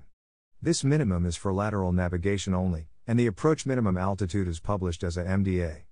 LNAV provides the same level of service as the present GPS standalone approaches. LNAV supports the following systems: WAS, when the navigation solution will not support vertical navigation, and GPS navigation systems which are presently authorized to conduct GPS approaches. Circling minimums that may be used with any type of approach-approved RNAV equipment when publication of straight and approach minimums is not possible. Ground-Based Augmentation System, GBAS, the United States version of the Ground-Based Augmentation System, GBAS, has traditionally been referred to as the Local Area Augmentation System, LAAS. The worldwide community has adopted GBAS as the official term for this type of navigation system. To coincide with international terminology, the FAA is also adopting the term GBAS to be consistent with the international community. GBAS is a ground-based augmentation to GPS that focuses its service on the airport area, approximately a 20 to 30 mile radius, for precision approach, DPs, and terminal area operations. It broadcasts its correction message via a very high frequency (VHF) radio data link from a ground-based transmitter. GBAS yields the extremely high accuracy, availability, and integrity necessary for Category 1, 2, and 3 precision approaches and provides the ability for flexible, curved approach paths. GBAS demonstrated accuracy is less than 1 meter in both the horizontal and vertical axis. Figure 413. The GBAS augments the GPS to improve aircraft safety during airport approaches and landings. It is expected that the end state configuration will pinpoint the aircraft's position to within 1 meter or less with a significant improvement in service flexibility and user operating costs. GBAS is comprised of ground equipment and avionics. The ground equipment includes 4 reference receivers, a GBAS ground facility, and a VHF data broadcast transmitter. This ground equipment is complemented by GBAS Avionics installed on the aircraft. Signals from GPS satellites are received by the GBAS GPS reference receivers, 4 receivers for each GBAS, at the GBAS-equipped airport. The reference receivers calculate their position using GPS. The GPS reference receivers and GBAS ground facility work together to measure errors in GPS-provided position. The GBAS ground facility produces a GBAS correction message based on the difference between actual and GPS-calculated position. Included in this message is suitable integrity parameters and approach path information. This GBAS correction message is then sent to a VHF data broadcast, VDB, transmitter. The VDB broadcasts the GBAS signal throughout the GBAS coverage area to avionics in GBAS-equipped aircraft. GBAS provides its service to a local area, approximately a 20 to 30 mile radius. The signal coverage is designed to support the aircraft's transition from en route airspace into and throughout the terminal area airspace. The GBAS equipment in the aircraft uses the corrections provided on position, velocity, and time to guide the aircraft safely to the runway. This signal provides ILS lookalike guidance as low as 200 feet above touchdown. GBAS will eventually support landings all the way to the runway surface. Figure 414 is an example of a GBAS, LAAS, approach into Newark, New Jersey. Required navigation performance, RNP. The operational advantages of RNP include accuracy, onboard performance monitoring and alerting, which provide increased navigation precision and lower minimums than conventional RNAV. RNP DAs can be as low as 250 feet with visibilities as low as 3/4 sm. Besides lower minimums, the benefits of RNP include improved obstacle clearance limits, as well as reduced pilot workload.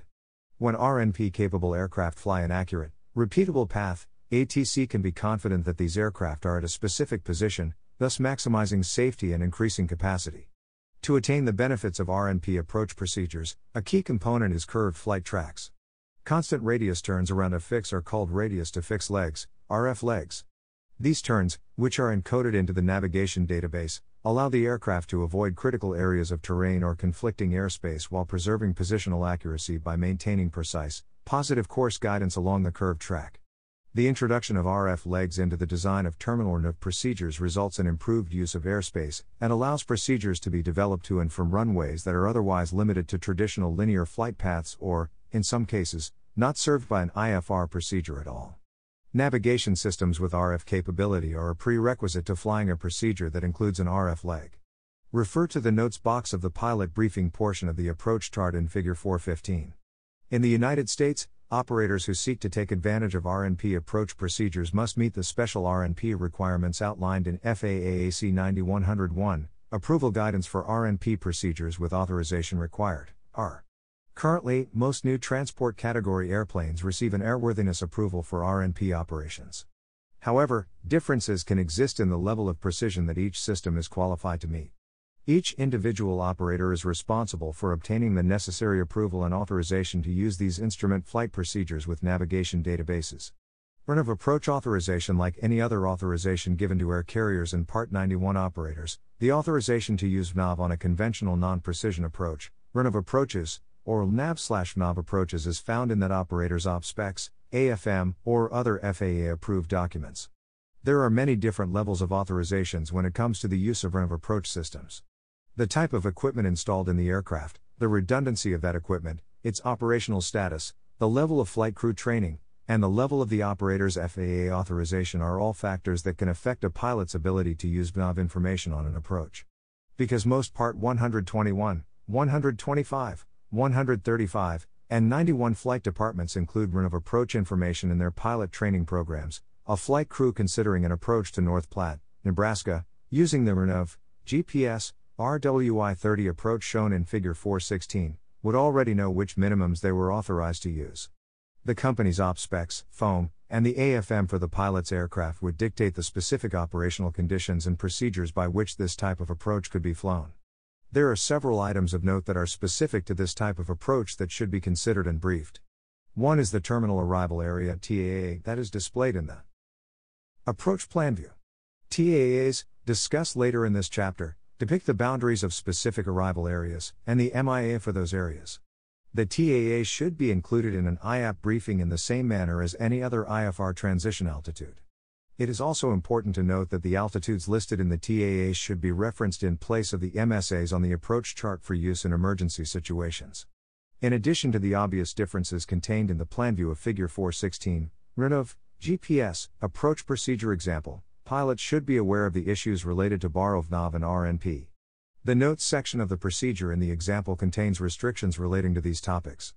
RNP values for each individual leg of the procedure, defined by the procedure design criteria for containment purposes, are encoded into the aircraft's navigation database.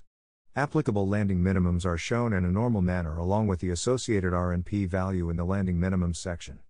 RNP required sensors, FMS capabilities, and relevant procedure notes are included in the pilot briefing information procedure notes section. Figure 415, RNPR requirements are highlighted in large, bold print. RNP procedures are sequenced in the same manner as RNAV, GPS, procedures.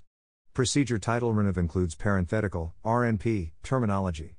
RF legs can be used in any segment of the procedure, transition, intermediate, final, or missed approach. RF leg turn directions, left or right, are not noted in the plan view because the graphic depiction of the flight tracks is intuitive. Likewise, the arc center points, arc radius, and associated RF leg performance limits, such as bank angles and speeds, are not depicted because these aircraft performance characteristics are encoded in the navigation database. RNP values for each individual leg of the procedure, defined by the procedure design criteria for containment purposes, are encoded into the aircraft's navigation database. Applicable landing minimums are shown in a normal manner along with the associated RNP value in the landing minimums section. When more than one set of RNP landing minimums is available and an aircrew is able to achieve lower RNP through approved means, the available multiple sets of RNP minimums are listed with the lowest set shown first, remaining sets shown in ascending order, based on the RNP value. On this particular procedure, lateral and vertical course guidance from the DA to the runway waypoint, LTP, is provided by the aircraft's FMS and onboard navigation database. However, any continued flight below the DA to the landing threshold is to be conducted under VMC. Figure 415, BAROV-NAV. BAROV-NAV is a RNAV system function that uses barometric altitude information from the aircraft's altimeter to compute and present a vertical guidance path to the pilot. The specified vertical path is computed as a geometric path, typically computed between two waypoints or an angle-based computation from a single waypoint. Operational approval must also be obtained for BARO-NAV systems to operate to the LNAV/NAV minimums.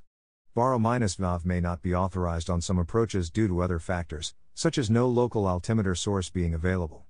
BARO-NAV is not authorized on LPV procedures. For the RNAV, GPS, RWI-30 approach, the note DME/DME RNP 0.3 NA prohibits aircraft that use only DME/DME sensors for RNAV from conducting the approach. Figure 416, because these procedures can be flown with an approach-approved RNP system and RNP is not sensor-specific, it was necessary to add this note to make it clear that those aircraft deriving RNP 0.3 using DME/DME only are not authorized to conduct the procedure. The least accurate sensor authorized for RNP navigation is DME/DME. The necessary DME Navaid ground infrastructure may or may not be available at the airport of intended landing.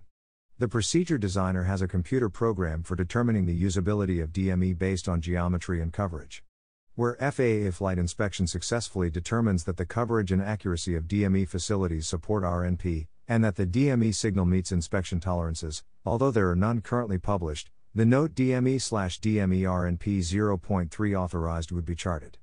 Where DME facility availability is a factor, the note would read, DME/DME RNP 0.3 authorized, ABC and XYZ required, meaning that ABC and XYZ DME facilities are required to assure RNP 0.3. Hot and cold temperature limitations. A minimum and maximum temperature limitation is published on procedures that authorize BARO-NAV operation. These temperatures represent the airport temperature above or below which BARO-NAV is not authorized till NAV/NAV minimums unless temperature compensation can be accomplished. As an example, the limitation will read, uncompensated BARO-NAV below -11 degrees Celsius, 12 degrees Fahrenheit, or above 49 degrees Celsius, 120 degrees Fahrenheit. Figure 415, this information will be found in the upper left-hand box of the pilot briefing. When the temperature is above the high temperature or below the low temperature limit, BARO-NAV may be used to provide a stabilized descent to the LNAV MDA. However, extra caution should be used in the visual segment to ensure a vertical correction is not required. If the VGSI is aligned with the published glide path, and the aircraft instruments indicate on glide path, an above or below glide path indication on the VGSI may indicate that temperature error is causing deviations to the glide path. These deviations should be considered if the approach is continued below the MDA. Many systems which apply bar-valve temperature compensation only correct for cold temperature. In this case, the high temperature limitation still applies. Also, temperature compensation may require activation by maintenance personnel during installation in order to be functional, even though the system has the feature. Some systems may have a temperature correction capability, but correct the bar-altimeter all the time, rather than just on the final, which would create conflicts with other aircraft if the feature were activated. Pilots should be aware of compensation capabilities of the system prior to disregarding the temperature limitations. The information can be seen in the notes section in Figure 416.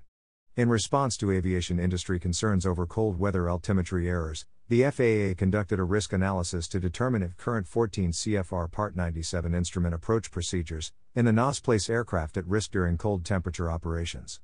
This study applied the coldest recorded temperature at the given airports in the last 5 years and specifically determined if there was a probability that during these non-standard day operations, anticipated altitude errors in a barometric altimetry system could exceed the required obstacle clearance, ROC, used on procedure segment altitudes. If a probability of the ROC being exceeded went above 1% on a segment of the approach, a temperature restriction was applied to that segment. In addition to the low probability that these procedures will be required, the probability of the ROC being exceeded precisely at an obstacle position is extremely low, providing an even greater safety margin. Pilots need to make an altitude correction to the published, at or above and or below altitudes on designated segments of IFs listed at specific airports, on all published procedures and runways, when the reported airport temperature is at or below the published airport cold temperature restriction. This list may also be found at the bottom of the Terminal Procedures Basic Search page found at http://www.fa-air_traffic/flight_info/aeronav/digital_product/DTPP/search/pilots without temperature compensating aircraft are responsible to calculate and make a manual cold temperature altitude correction to the designated segments of the approach using the AIM-723 ICAO cold temperature error table.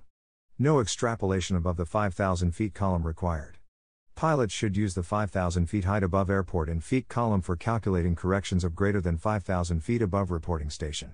Pilots will add corrections from the table to the segment altitudes and fly at the new corrected altitude. Pilots should not make an altimeter change to accomplish an altitude correction. Pilots with temperature compensating aircraft must ensure the system is on and operating for each segment requiring an altitude correction. Pilots must ensure they are flying at corrected altitude. If the system is not operating, the pilot is responsible to calculate and apply a manual cold weather altitude correction using the AIM-723 ICAO cold temperature error table. Pilots must report cold temperature corrected altitudes to Air Traffic Control, ATC, whenever applying a cold temperature correction on an intermediate segment and or a published missed approach final altitude. This should be done on initial radio contact with the ATC issuing approach clearance.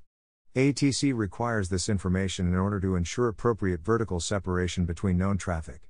ATC will not be providing a cold temperature correction to minimum vectoring altitudes, MVA. Pilots must not apply cold temperature compensation to ATC assigned altitudes or when flying on radar vectors in lieu of a published missed approach procedure unless cleared by ATC. Pilots should query ATC when vectors to an intermediate segment are lower than the requested intermediate segment altitude corrected for temperature. Pilots are encouraged to self-announce corrected altitude when flying into uncontrolled airfields. The following are examples of appropriate Pilato ATC communication when applying cold temperature altitude corrections. On initial check-in with ATC providing approach clearance, Hayden, Colorado, example below.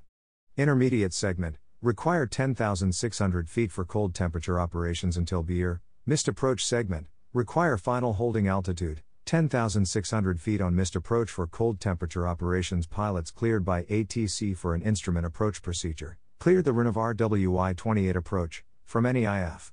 Hayden, Colorado, example below. Intermediate segment, level 10,600 feet for cold temperature operations inside Ndb. Pilots are not required to advise ATC of correcting on the final segment only. Pilots must use the corrected MDA or DA/DH as the minimum for an approach. Pilots must meet the requirements in 14 CFR Part 91.175 in order to operate below the corrected MDA or DA/DH. Pilots must see and avoid obstacles when descending below the MDA. The temperature restriction at a cold temperature restricted airport is mutually exclusive from the charted temperature restriction published for uncompensated bar-of-nav systems on 14 CFR Part 97 RNAV, GPS, and RNAV, RNP approach charts. The charted temperature restriction for uncompensated bar-of-nav systems is applicable to the final segment LAV/NAV minima. The charted temperature restriction must be followed regardless of the cold temperature restricted airport temperature.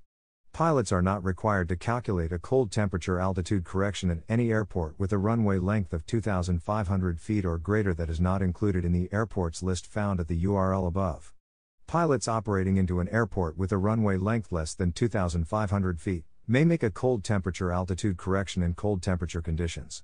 Cold temperature restricted airports. These airports are listed in the FAA Notices to Airmen publication, NTAP, found here, https://www.fa.gov/air_traffic/publications/notices/. Airports are listed by ICAO code, airport name, temperature restriction in Celsius/Fahrenheit and affected segment. One temperature may apply to multiple segments. Italicized airports have two affected segments, each with a different temperature restrictions. The warmest temperature will be indicated on airport IAPS next to a snowflake symbol, in the United States Terminal Procedure publication. The icon will be added to the TPPs incrementally each charting cycle. LAV, LNAV/NAV encircling minimums. There are some RNAV procedures with lower non-precision LAV minimums, figure 417, than vertically guided LNAV/NAV minimums. Circling procedures found on the same approach chart may also have lower minimums than the vertically guided LNAV/NAV procedure. Each RNAV procedure is evaluated independently and different approach segments have differing required obstacle clearance, ROC values, obstacle evaluation area, OEA, dimensions and final segment types. Figure 418 explains the differences. Airport/runway information. Another important piece of a thorough approach briefing is the discussion of the airport and runway environment. A detailed examination of the runway length, this must include the A/FD section of the CS for the landing distance available, the intended turnoff taxiway, and the route of taxi to the parking area, are all important briefing items. In addition, runway conditions should be discussed. The effect on the aircraft's performance must be considered if the runway is contaminated. FAA approach charts include a runway sketch on each approach chart to make important airport information easily accessible to pilots. In addition, at airports that have complex runway/taxiway configurations, a separate full-page airport diagram is published. The airport diagram also includes the latitude/longitude. Information required for initial programming of FMS equipment. The included latitude/longitude grid shows the specific location of each parking area on the airport surface for use in initializing FMS. Figure 419 shows the airport sketch and diagram for Chicago O'Hare International Airport, KORD. Pilots making approaches to airports that have this type of complex runway and taxiway configuration must ensure that they are familiar with the airport diagram prior to initiating an instrument approach. A combination of poor weather, high traffic volume, and high ground control or workload makes the pilot's job on the ground every bit as critical as the one just performed in the air. Instrument Approach Procedure, IAP, briefing. A thorough instrument approach briefing greatly increases the likelihood of a successful instrument approach. Most Part 121, 125, and 135 operators designate specific items to be included in an IAP briefing, as well as the order in which those items are briefed. Before an IAP briefing can begin, flight crews must decide which procedure is most likely to be flown from the information that is available to them. Most often, when the flight is being conducted into an airport that has Atis information, the Atis provides the pilots with the approaches that are in use. If more than one approach is in use, the flight crew may have to make an educated guess as to which approach will be issued to them based on the weather, direction of their arrival into the area, any published airport NOTAMs, and previous contact with the approach control facility. Aircrews can query ATC as to which approach is to be expected from the controller. Pilots may request specific approaches to meet the individual needs of their equipment or regulatory restrictions at any time, and ATC will, in most cases, be able to accommodate those requests, providing that workload and traffic permit. If the flight is operating into an airport without a control tower, the flight crew is occasionally given the choice of any available instrument approach at the field. In these cases, the flight crew must choose an appropriate approach based on the expected weather, aircraft performance, direction of arrival, airport NOTAMs, and previous experience at the airport. Navigation and communication radios. Once the anticipated approach and runway have been selected, each crew member sets up their side of the flight deck. The pilots use information gathered from Atis, dispatch, if available, ATC, the specific approach chart for the approach selected, and any other sources that are available. Company regulations dictate how certain things are set up and others are left up to pilot technique. In general, the techniques used at most companies are similar. This section addresses two pilot operations. During single pilot IFR flights, the same items must be set up and the pilot should still do an approach briefing to verify that everything is set up correctly. The number of items that can be set up ahead of time depends on the level of automation of the aircraft and the avionics available. In a conventional flight deck, the only things that can be set up, in general, are the airspeed bugs, based on performance calculations, altimeter bug, to DA/DH, or MDA, go-around thrust/power setting, the radio altimeter bug, if installed and needed for the approach, and the navigation/communication radios, if a standby frequency selector is available. The standby side of the PF navigation radio should be set to the primary Navaid for the approach, and the PM navigation radio standby selector should be set to any other Navaids that are required or available, and as dictated by company procedures, to add to the overall situational awareness of the crew. The ADF should also be tuned to an appropriate frequency as required by the approach, or as selected by the crew. Aircrews should, as much as possible, set up the instruments for best success in the event of a vacuum or electrical failure. For example, if the aircraft will only display NAV1 on battery or emergency power, aircrews should ensure that NAV1 is configured to the primary Navaid for the final approach to be flown. Flight Management System, FMS, in addition to the items that are available on a conventional flight deck aircraft, glass flight deck aircraft, as well as aircraft with an approved RNAV, GPS, system, usually give the crew the ability to set the final approach course for the approach selected and many other options to increase situational awareness. Crews of FMS-equipped aircraft have many options available as far as setting up the Flight Management Computer, FMC, depending on the type of approach and company procedures. The PF usually programs the FMC for the approach and then the PM verifies the information. A menu of available approaches is usually available to select from based on the destination airport programmed at the beginning of the flight or a new destination selected while en route. The amount of information provided for the approach varies from aircraft to aircraft, but the crew can make modifications if something is not pre-programmed into the computer, such as adding a map or even building an entire approach for situational awareness purposes only. The PF can also program a nav profile for the descent and nav for segments that were not programmed during pre-flight, such as a standard terminal arrival route, STAR, or expected route to the planned approach. Any crossing restrictions for the STAR might need to be programmed as well. The most common crossing restrictions, whether mandatory or to be expected, are usually automatically programmed when the STAR is selected, but can be changed by ATC at any time. Other items that need to be set up are dictated by aircraft-specific procedures, such as autopilot, auto throttles, auto brakes, pressurization system, fuel system, seatbelt signs, anti-icing/deicing equipment, and igniters. Autopilot modes in general. An autopilot can be used to fly approaches even if the FMC is inoperative. Refer to the specific aircraft's minimum equipment list, MEL, to determine authorization for operating with the FMC inoperative.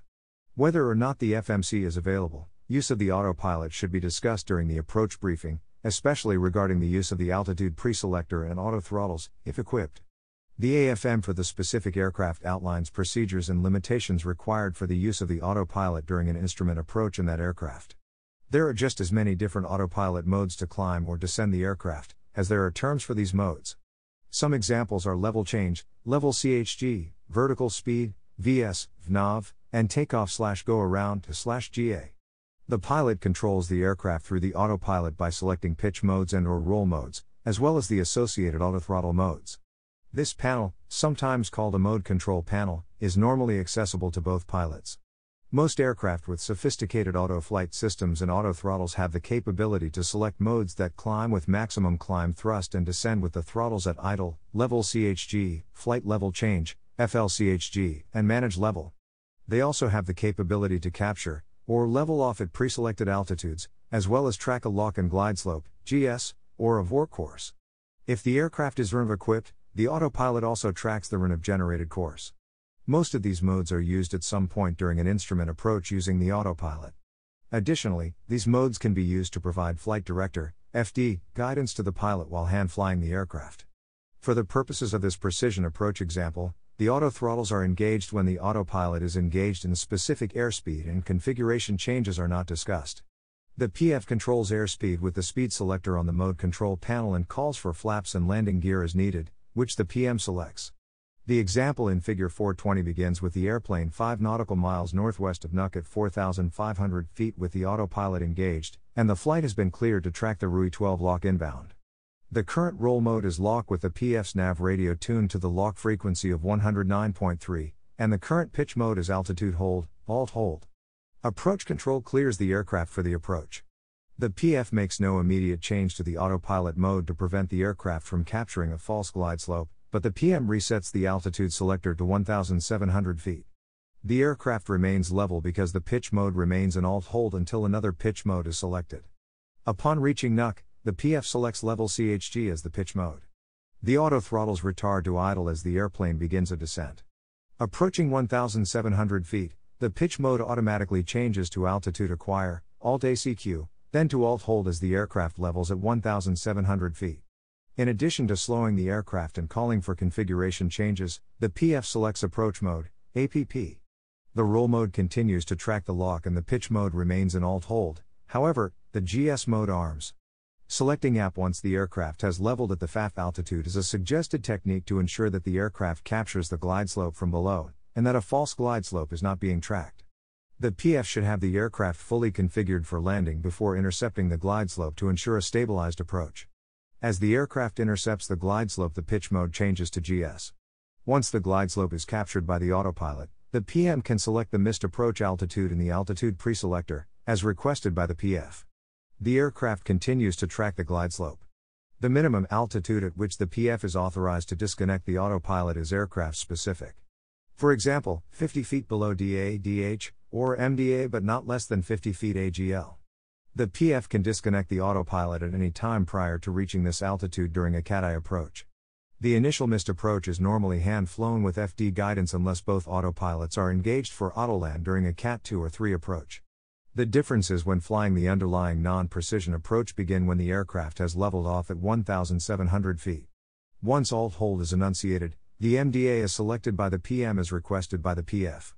It is extremely important for both pilots to be absolutely sure that the correct altitude is selected for the MDA so that the aircraft does not inadvertently descend below the MDA.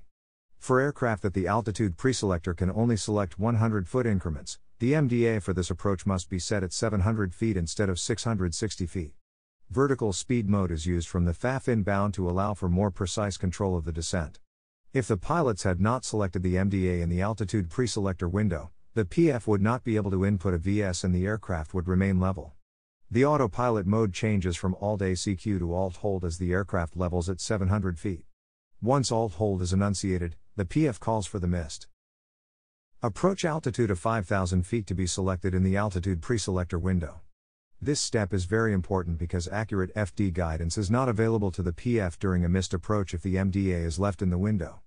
Note: see maximum acceptable descent rates under the heading Descent Rates and Glide Paths for non-precision approaches. Descent stabilized approach in IMC, you must continuously evaluate instrument information throughout an approach to properly maneuver the aircraft or monitor autopilot performance and to decide on the proper course of action at the decision point, DA, DH, or MAP. Significant speed and configuration changes during an approach can seriously degrade situational awareness and complicate the decision of the proper action to take at the decision point. The swept wing handling characteristics at low airspeeds and slow engine response of many turbojets further complicate pilot tasks during approach and landing operations. You must begin to form a decision concerning the probable success of an approach before reaching the decision point. Your decision-making process requires you to be able to determine displacements from the course or glide slope/glide path centerline, to mentally project the aircraft's three-dimensional flight path by referring to flight instruments, and then apply control inputs as necessary to achieve and maintain the desired approach path. This process is simplified by maintaining a constant approach speed, descent rate, vertical flight path, and configuration during the final stages of an approach. This is referred to as the stabilized approach concept. A stabilized approach is essential for safe turbojet operations, and commercial turbojet operators must establish and use procedures that result in stabilized approaches. A stabilized approach is also strongly recommended for propeller-driven airplanes and helicopters. You should limit configuration changes at low altitudes to those changes that can be easily accommodated without adversely affecting your workload. For turbojets, the aircraft must be in an approved configuration for landing or circling, if appropriate, with the engine spooled up, and on the correct speed and flight path with a descent rate of less than 1000 fpm before descending below the following minimum stabilized approach heights. For all straight and instrument approaches, to include contact approaches in IFR weather conditions, the approach must be stabilized before descending below 1000 feet above the airport or TDZE. For visual approaches and straight and instrument approaches in VFR weather conditions, the approach must be stabilized before descending below 500 feet above the airport elevation. For the final segment of a circling approach maneuver, the approach must be stabilized 500 feet above the airport elevation or at the MDA, whichever is lower. These conditions must be maintained throughout the approach until touchdown for the approach to be considered a stabilized approach. This also helps you to recognize a wind shear situation should abnormal indications exist during the approach. Descent rates and glide paths for non-precision approaches. Maximum acceptable descent rates. Operational experience and research have shown that a descent rate of greater than approximately 1000 fpm is unacceptable during the final stages of an approach, below 1000 feet AGL. This is due to a human perceptual limitation that is independent of the type of airplane or helicopter. Therefore, the operational practices and techniques must ensure that descent rates greater than 1000 fpm are not permitted in either the instrument or visual portions of an approach and landing operation. For short runways, arriving at the MDA at the map when the map is located at the threshold may require a missed approach for some aircraft. For non-precision approaches, a descent rate should be used that ensures the aircraft reaches the MDA at a distance from the threshold that allows landing in the TDZ. On many IAPs, this distance is annotated by a VDP. If no VDP is annotated, calculate a normal descent point to the TDZ. To determine the required rate of descent, subtract the TDZE from the FAF altitude and divide this by the time inbound. For example, if the FAF altitude is 2000 feet MSL, the TDZE is 400 feet MSL and the time inbound is 2 minutes, an 800 fpm rate of descent should be used. To verify the aircraft is on an approximate 3-degree glide path, use a calculation of 300 feet to 1 nautical mile. The glide path height above TDZE is calculated by multiplying the NM distance from the threshold by 300. For example, at 10 nautical miles the aircraft should be 3000 feet above the TDZE, at 5 nautical miles the aircraft should be 1500 feet above the TDZE, at 2 nautical miles the aircraft should be 600 feet above the TDZE, and at 1.5 nautical miles the aircraft should be 450 feet above the TDZE until a safe landing can be made. Using the example in the previous text, the aircraft should arrive at the MDA 800 feet MSL, approximately 1.3 nautical miles from the threshold and in a position to land within the TDZ. Techniques for deriving a 300 to 1 glide path include using DME, distance advisories provided by radar-equipped control towers, RNAV, GPS, dead reckoning, and pilotage when familiar features on the approach course are visible. The runway threshold should be crossed at a nominal height of 50 feet above the TDZE. Transition to a visual approach. The transition from instrument flight to visual flight during an instrument approach can be very challenging, especially during low visibility operations. Aircrews should use caution when transitioning to a visual approach at times of shallow fog. Adequate visibility may not exist to allow flaring of the aircraft.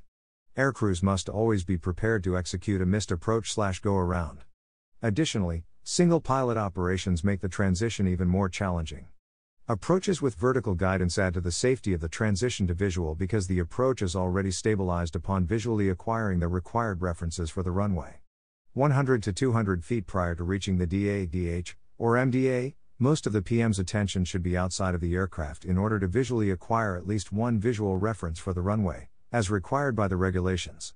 The PF should stay focused on the instruments until the PM calls out any visual aids that can be seen, or states runway in sight. The PF should then begin the transition to visual flight. It is common practice for the PM to call out the VS during the transition to confirm to the PF that the instruments are being monitored, thus allowing more of the PF's attention to be focused on the visual portion of the approach and landing. Any deviations from the stabilized approach criteria should also be announced by the PM. Single pilot operations can be much more challenging because the pilot must continue to fly by the instruments while attempting to acquire a visual reference for the runway.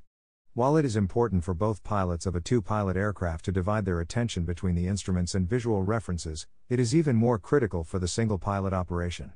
The flight visibility must also be at least the visibility minimum stated on the instrument approach chart, or as required by regulations. Cat 2 and 3 approaches have specific requirements that may differ from Cat I precision or non-precision approach requirements regarding transition to visual and landing. This information can be found in the operator's OpSpecs or FOAM. The visibility published on an approach chart is dependent on many variables, including the height above touchdown for straight-in approaches or height above airport elevation for circling approaches. Other factors include the approach light system coverage, and type of approach procedure, such as precision, non-precision, circling or straight-in. Another factor determining the minimum visibility is the penetration of the 34:1 and 20:1 surfaces.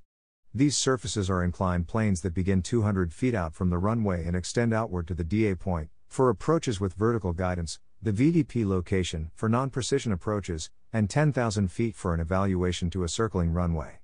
If there is a penetration of the 34:1 surface, the published visibility can be no lower than 3/4 sm.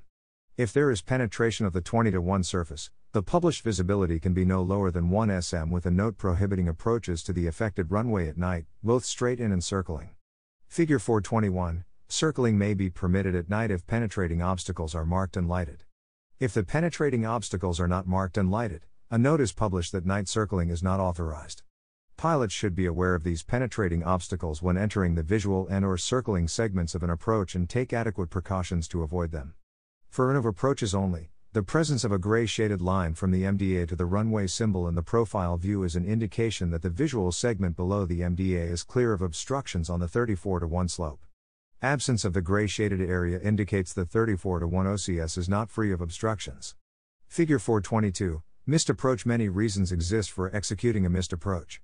The primary reasons, of course, are that the required flight visibility prescribed in the IAP being used does not exist when natural vision is used under 14 CFR Part 91, Section 91.175c. The required enhanced flight visibility is less than that prescribed in the IAP when an EFVS is used under 14 CFR Part 91, Section 91.176, or the required visual references for the runway cannot be seen upon arrival at the DA/DH, or map.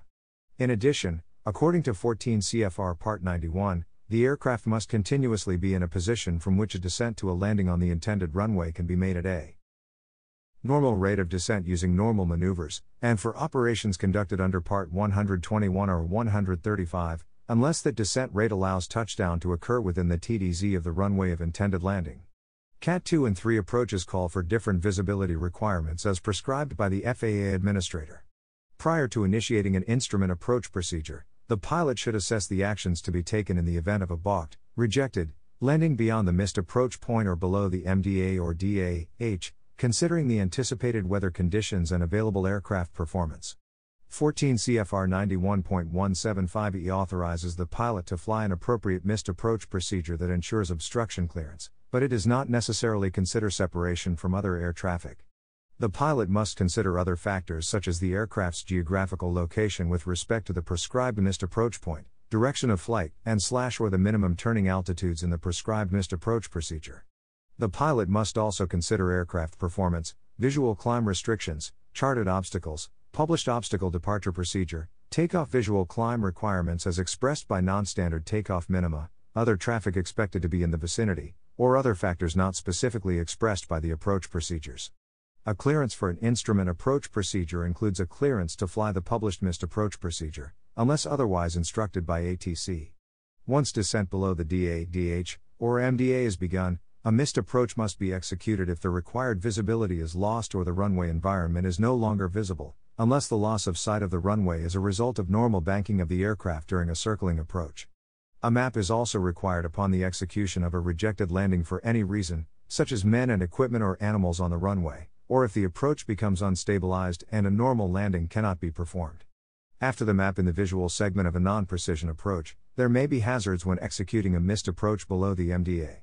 The published missed approach procedure provides obstacle clearance only when the missed approach is conducted on the missed approach segment from or above the missed approach point, and assumes a climb rate of 200 feet/nm or higher, as published.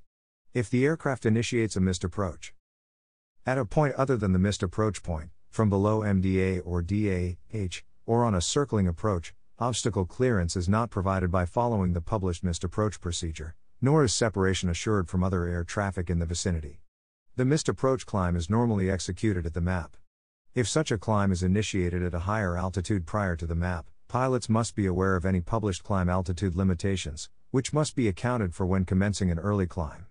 Figure 423 gives an example of an altitude restriction that would prevent a climb between the FAF and map. In this situation, the Orlando Executive ILS or LOC RWY-7 approach altitude is restricted at the Bouvet 3 DME fix to prevent aircraft from penetrating the overlying protected airspace for approach routes into Orlando International Airport. If a missed approach is initiated before reaching Bouvet, a pilot may be required to continue descent to 1,200 feet before proceeding to the map and executing the missed approach climb instructions.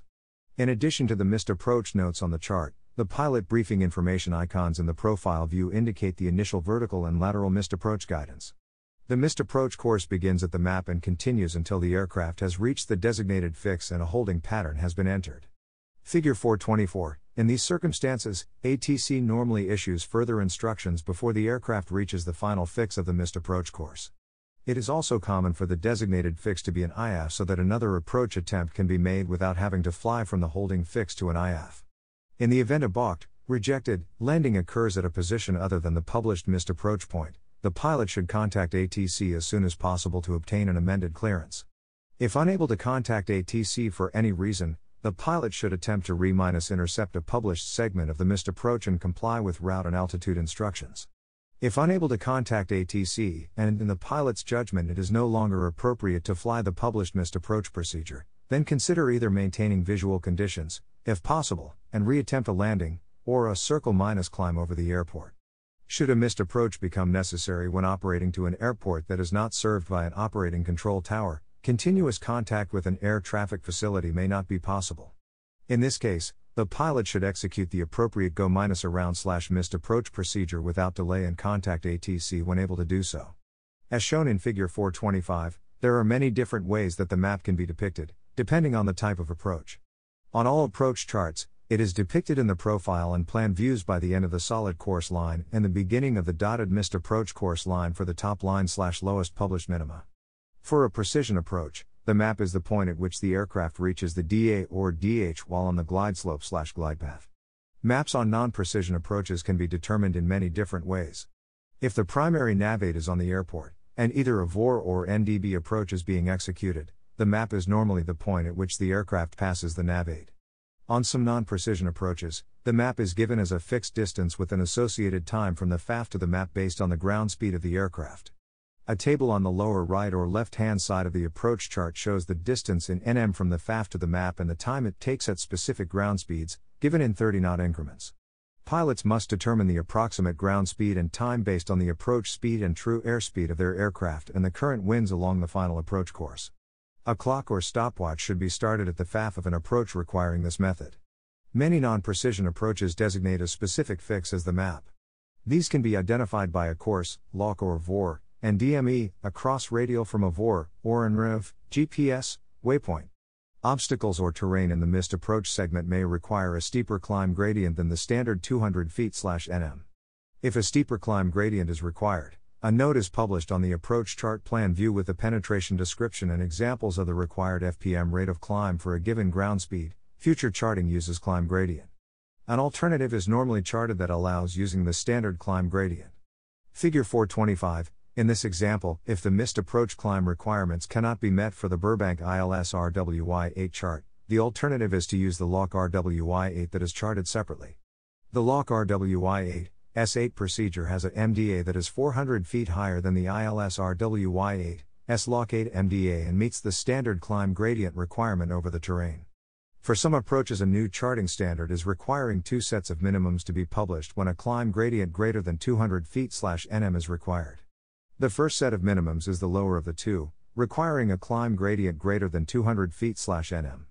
The second set of minimums is higher, but doesn't require a climb gradient. Shown in Figure 426, Barstow Daggett, KDAG, REV, GPS, RWY-26 is an example where there are two LPV lines of minimums. Example approach briefing. During an instrument approach briefing, the name of the airport and the specific approach procedure should be identified to allow other crew members the opportunity to cross-reference the chart being used for the brief. This ensures that pilots intending to conduct an instrument approach have collectively reviewed and verified the information pertinent to the approach. Figure 427 gives an example of the items to be briefed and their sequence. Although the following example is based on multi-crew aircraft, the process is also applicable to single-pilot operations. A complete instrument approach and operational briefing example follows. The approach briefing begins with a general discussion of the Atis information, weather, terrain, NOTAMs, approaches in use, runway conditions, performance considerations, expected route to the final approach course, and the traffic situation. As the discussion progresses, the items and format of the briefing become more specific. The briefing can also be used as a checklist to ensure that all items have been set up correctly. Most pilots verbally brief the specific map so that it is fresh in their minds and there is no confusion as to who is doing what during a missed approach. Also, it is a very good idea to brief the published missed approach even if the tower is most likely to give you alternate instructions in the event of a missed approach.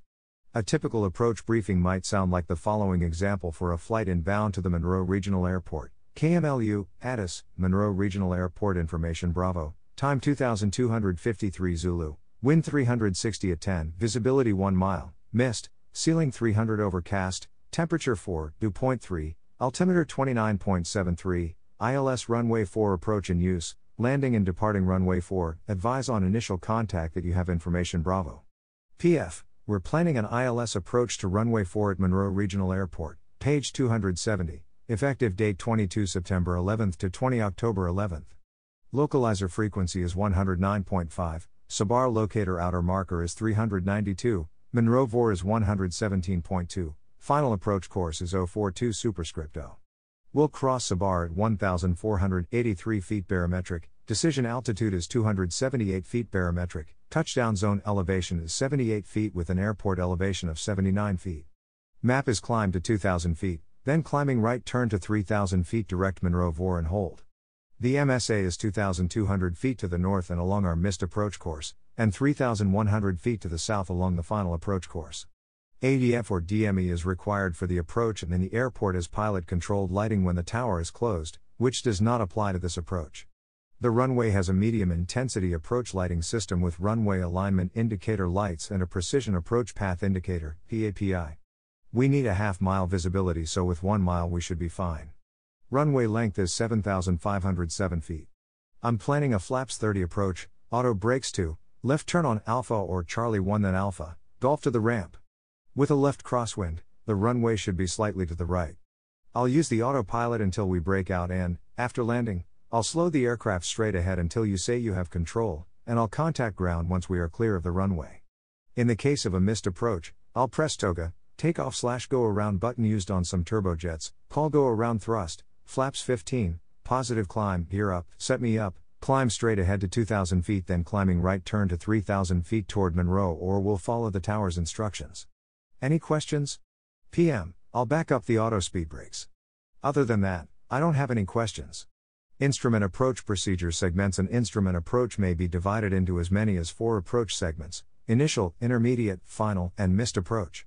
Additionally, feeder routes provide a transition from the en-route structure to the IF. FAA Order 8260.3 criteria provides obstacle clearance for each segment of an approach procedure as shown in Figure 428. Feeder routes. By definition, a feeder route is a route depicted on IAP charts to designate routes for aircraft to proceed from the en-route structure to the IF. Figure 429. Feeder routes, also referred to as approach transitions, technically are not considered approach segments but are an integral part of many IAPs. Although an approach procedure may have several feeder routes, pilots normally choose the one closest to the en-route arrival point. When the IF is part of the en-route structure, there may be no need to designate additional routes for aircraft to proceed to the IF. When a feeder route is designated, the chart provides the course or bearing to be flown, the distance, and the minimum altitude. En-route airway obstacle clearance criteria apply to feeder routes, providing 1,000 feet of obstacle clearance, 2,000 feet in mountainous areas. Terminal routes. In cases where the IF is part of the en-route structure and feeder routes are not required, a transition or terminal route is still needed for aircraft to proceed from the IF to the intermediate fix, IF. These routes are initial approach segments because they begin at the IF. Like feeder routes, they are depicted with course, minimum altitude, and distance to the IF. Essentially, these routes accomplish the same thing as feeder routes but they originate at an IF, whereas feeder routes terminate at an IF. Figure 430, DME arcs. DME arcs also provide transitions to the approach course, but DME arcs are actually approach segments while feeder routes, by definition, are not. When established on a DME arc, the aircraft has departed the en route phase, and has begun the approach and is maneuvering to enter an intermediate or final segment of the approach. DME arcs may also be used as an intermediate or a final segment, although they are extremely rare as final approach segments. An arc may join a course at or before the if. When joining a course at or before the if, the angle of intersection of the arc and the course is designed so it does not exceed 120 degrees. When the angle exceeds 90 degrees, a radial that provides at least 2 nautical miles of lead will be identified to assist in leading the turn onto the intermediate course. DME arcs are predicated on DME collocated with a facility providing omnidirectional course information, such as a VOR. A DME arc cannot be based on an ILS or locked DME source because omnidirectional course information is not provided. The rock along the arc depends on the approach segment. For an initial approach segment, a rock of 1,000 feet is required in the primary area, which extends to 4 nautical miles on either side of the arc. For an intermediate segment primary area, the rock is 500 feet. The initial and intermediate segment secondary areas extend 2 nautical miles from the primary boundary area edge. The rock starts at the primary area boundary edge at 500 feet and tapers to 0 feet at the secondary area outer edge. Figure 431, Course reversal. Some approach procedures do not permit straight-in approaches unless pilots are being radar vectored. In these situations, pilots are required to complete a procedure turn, PT, or other course reversal, generally within 10 nautical miles of the PT fix, to establish the aircraft inbound on the intermediate or final approach segment.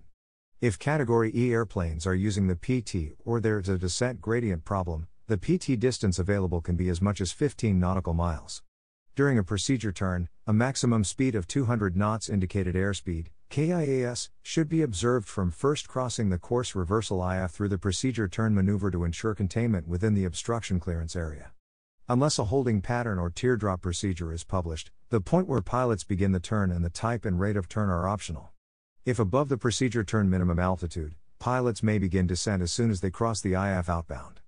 A procedure turn is the maneuver prescribed to perform a course reversal to establish the aircraft inbound on an intermediate or final approach course. The procedure turn or hold in lieu of procedure turn is a required maneuver when it is depicted on the approach chart.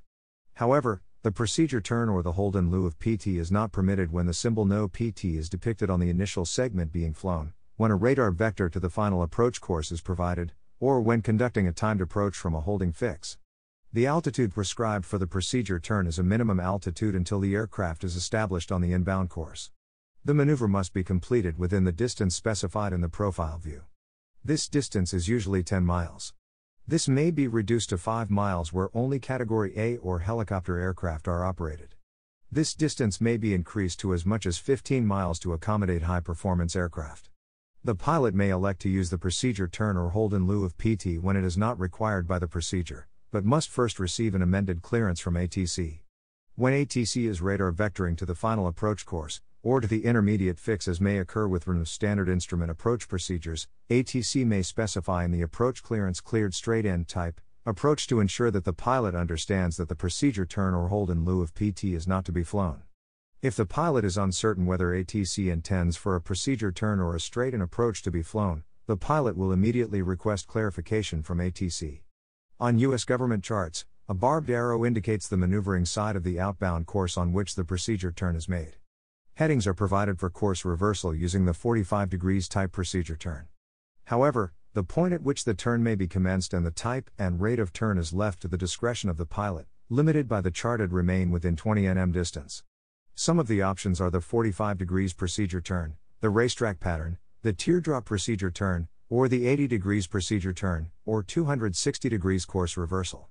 Racetrack entries should the 80 degrees be conducted on the maneuvering side where the majority of protected airspace resides. If an entry places the pilot on the non-maneuvering side of the PT, correction to intercept the outbound course ensures remaining within protected airspace. Some procedure turns are specified by procedural track. These turns must be flown exactly as depicted. These requirements are necessary to stay within the protected. The primary and secondary areas determine obstacle airspace and maintain adequate obstacle clearance. Figure clearance in both the entry and maneuvering zones. The 4-32, A minimum of 1,000 feet of obstacle clearance is use of entry and maneuvering zones provides further relief provided in the procedure turn primary area. Figure 433, from obstacles.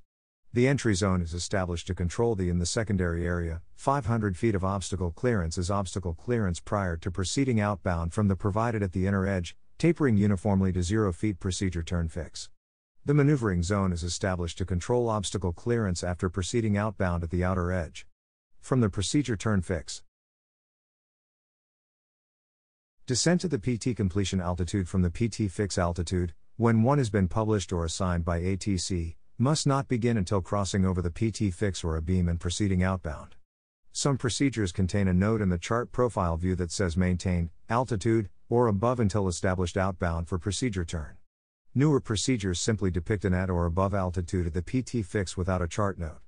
Both are there to ensure required obstacle clearance is provided in the procedure turn entry zone. Absence of a chart note or specified minimum altitude adjacent to the PT fix is an indication that descent to the procedure turn altitude can commence immediately upon crossing over the PT fix, regardless of the direction of flight. This is because the minimum altitudes in the PT entry zone and the PT maneuvering zone are the same. A holding pattern in lieu of procedure turn may be specified for course reversal in some procedures. In such cases, the holding pattern is established over an intermediate fix or a FAA. The holding pattern distance or time specified in the profile view must be observed. For a hold in lieu of PT, the holding pattern direction must be flown as depicted and the specified leg length/timing must not be exceeded. Maximum holding airspeed limitations as set forth for all holding patterns apply. The holding pattern maneuver is completed when the aircraft is established on the inbound course after executing the appropriate entry. If cleared for the approach prior to returning to the holding fix and the aircraft is at the prescribed altitude, additional circuits of the holding pattern are not necessary nor expected by ATC. If pilots elect to make additional circuits to lose excessive altitude or to become better established on course, it is their responsibility to so advise ATC upon receipt of their approach clearance. Refer to the AIM Section 549 for additional information on holding procedures. Initial approach segment. The purposes of the initial approach segment are to provide a method for aligning the aircraft with the intermediate or final approach segment and to permit descent during the alignment. This is accomplished by using a DME arc, a course reversal, such as a procedure turn or holding pattern, or by following a terminal route that intersects the final approach course. The initial approach segment begins at an IF and usually ends where it joins the intermediate approach segment or at an F. The letters IF on an approach chart indicate the location of an IF and more than one may be available. Course distance and minimum altitudes are also provided for initial approach segments. A given procedure may have several initial approach segments. When more than one exists, each joins a common intermediate segment, although not necessarily at the same location. Many RNAV approaches make use of a dual-purpose IF/IF associated with a hold in lieu of PT, HILO, anchored at the intermediate fix. The HILO forms the initial approach segment when course reversal is required. When the PT is required, it is only necessary to enter the holding pattern to reverse course. The dual-purpose fix functions as an IF in that case. Once the aircraft has entered the hold and is returning to the fix on the inbound course, the dual-purpose fix becomes an IF, marking the beginning of the intermediate segment. ATC may provide a vector to an IF at an angle of 90 degrees or less and specify cleared straight-in type approach. In those cases, the radar vector is providing the initial approach segment, and the pilot should not fly the PT without a clearance from ATC. Occasionally, a chart may depict an IF, although there is no initial approach segment for the procedure. This usually occurs at a point located within the en route structure where the intermediate segment begins. In this situation, the IF signals the beginning of the intermediate segment. Intermediate approach segment. The intermediate segment is designed primarily to position the aircraft for the final descent to the airport.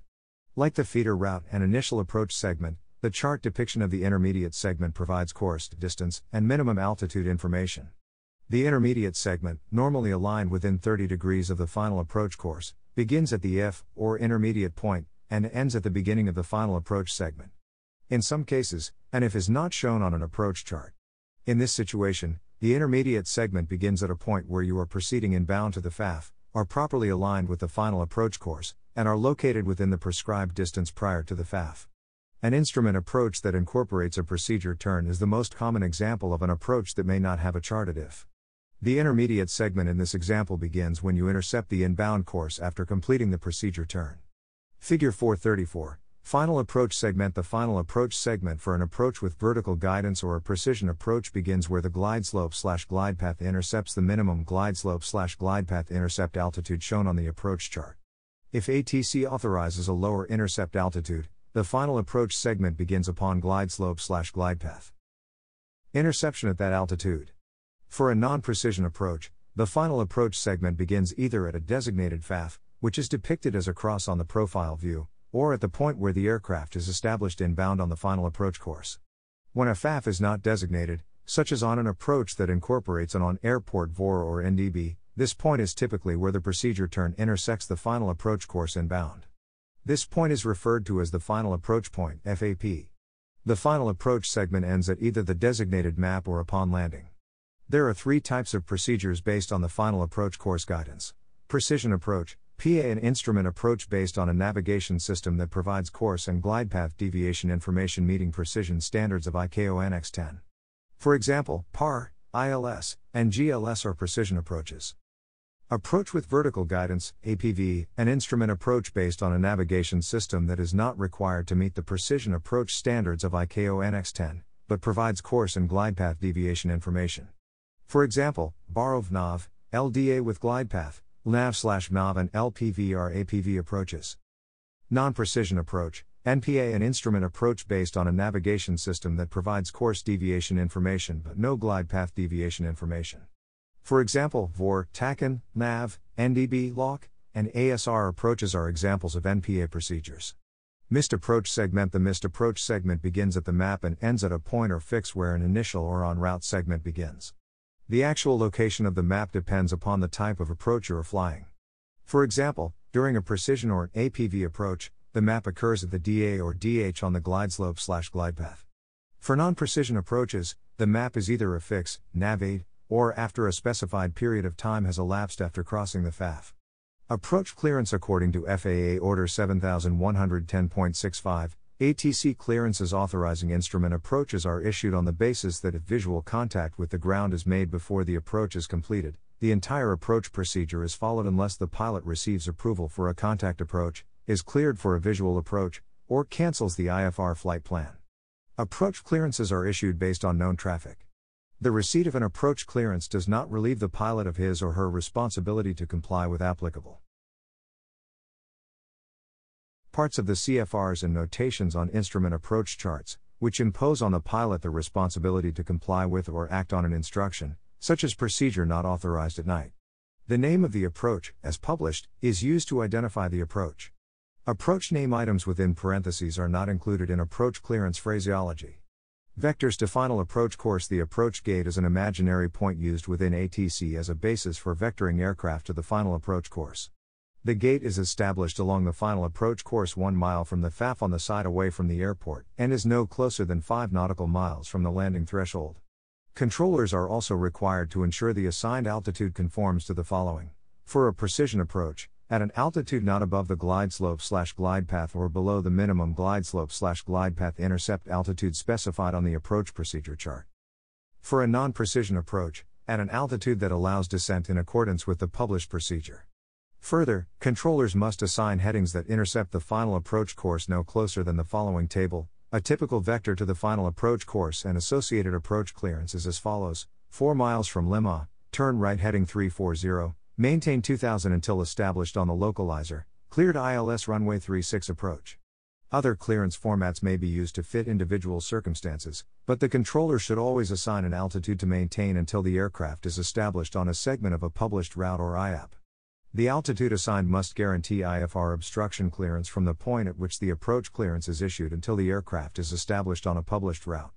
14 CFR Part 91, Section 91.175, J, prohibits a pilot from making a procedure turn when vectored to a FAF or course, when conducting a timed approach, or when the procedure specifies no PT. When vectoring aircraft to the final approach course, controllers are required to ensure the intercept is at least 2 nautical miles outside the approach gate.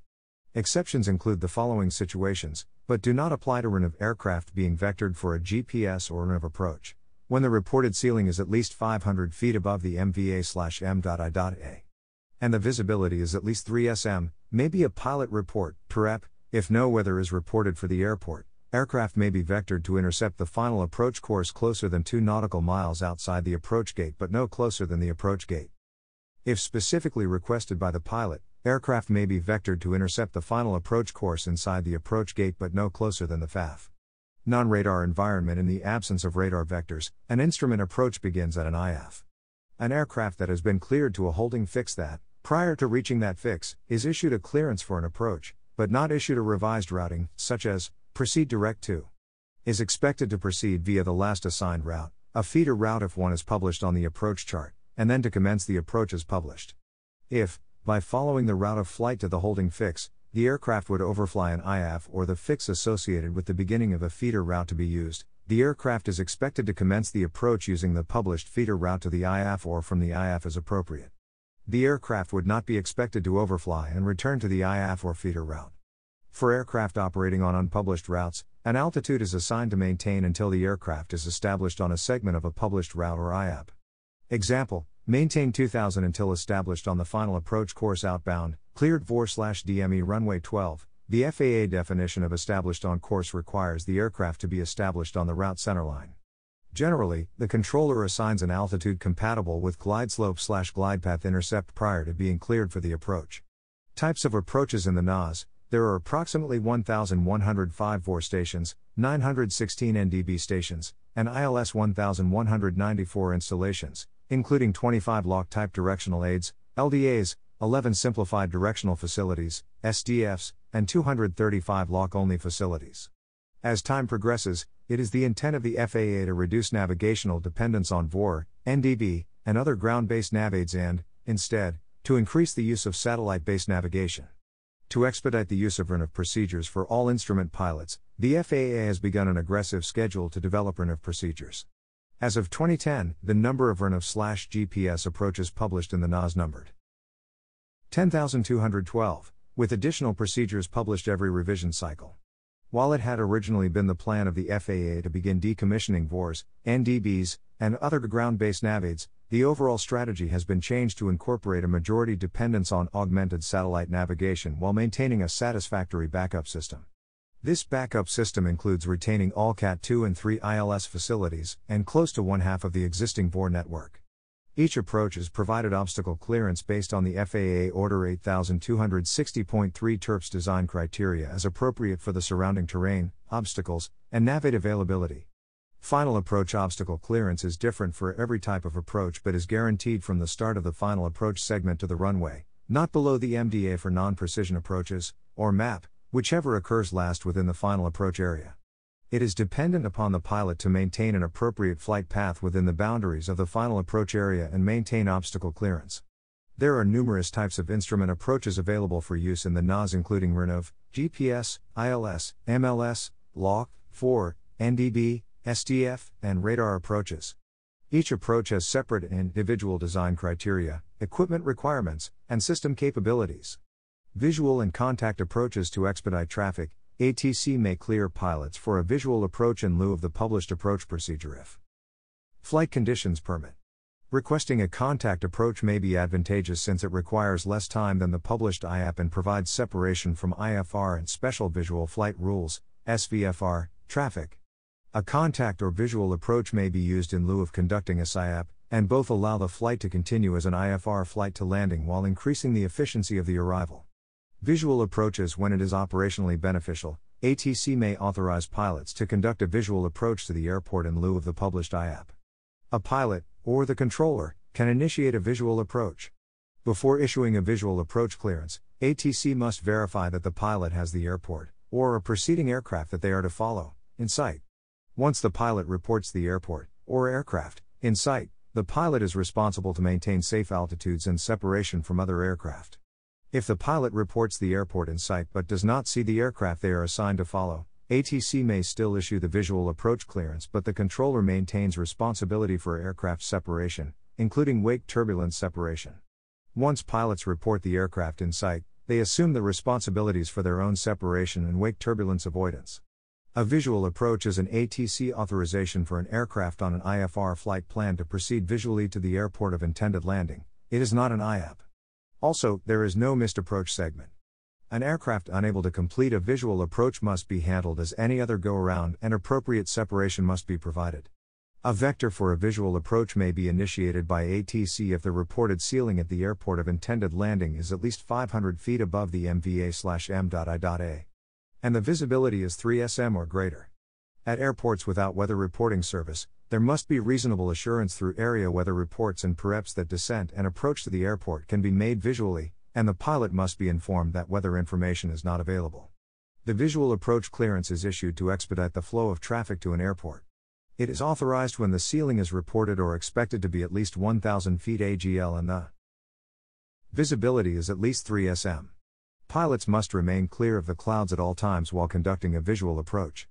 At an airport with a control tower, pilots may be cleared to fly a visual approach to one runway while others are conducting VFR or IFR approaches to another parallel, intersecting, or converging runway. Also, when radar service is provided, it is automatically terminated when the controller advises pilots to change to the tower or advisory frequency. While conducting a visual approach, the pilot is responsible for providing safe obstacle clearance.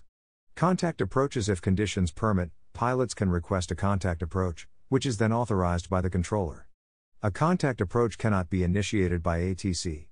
This procedure may be used instead of the published procedure to expedite arrival, as long as the airport has a SIAP. The reported ground visibility is at least 1 sm, and pilots are able to remain clear of clouds with at least 1 statute mile flight visibility throughout the approach. Some advantages of a contact approach are that it usually requires less time than the published instrument procedure. It allows pilots to retain the IFR clearance, and provides separation from IFR and SVFR traffic.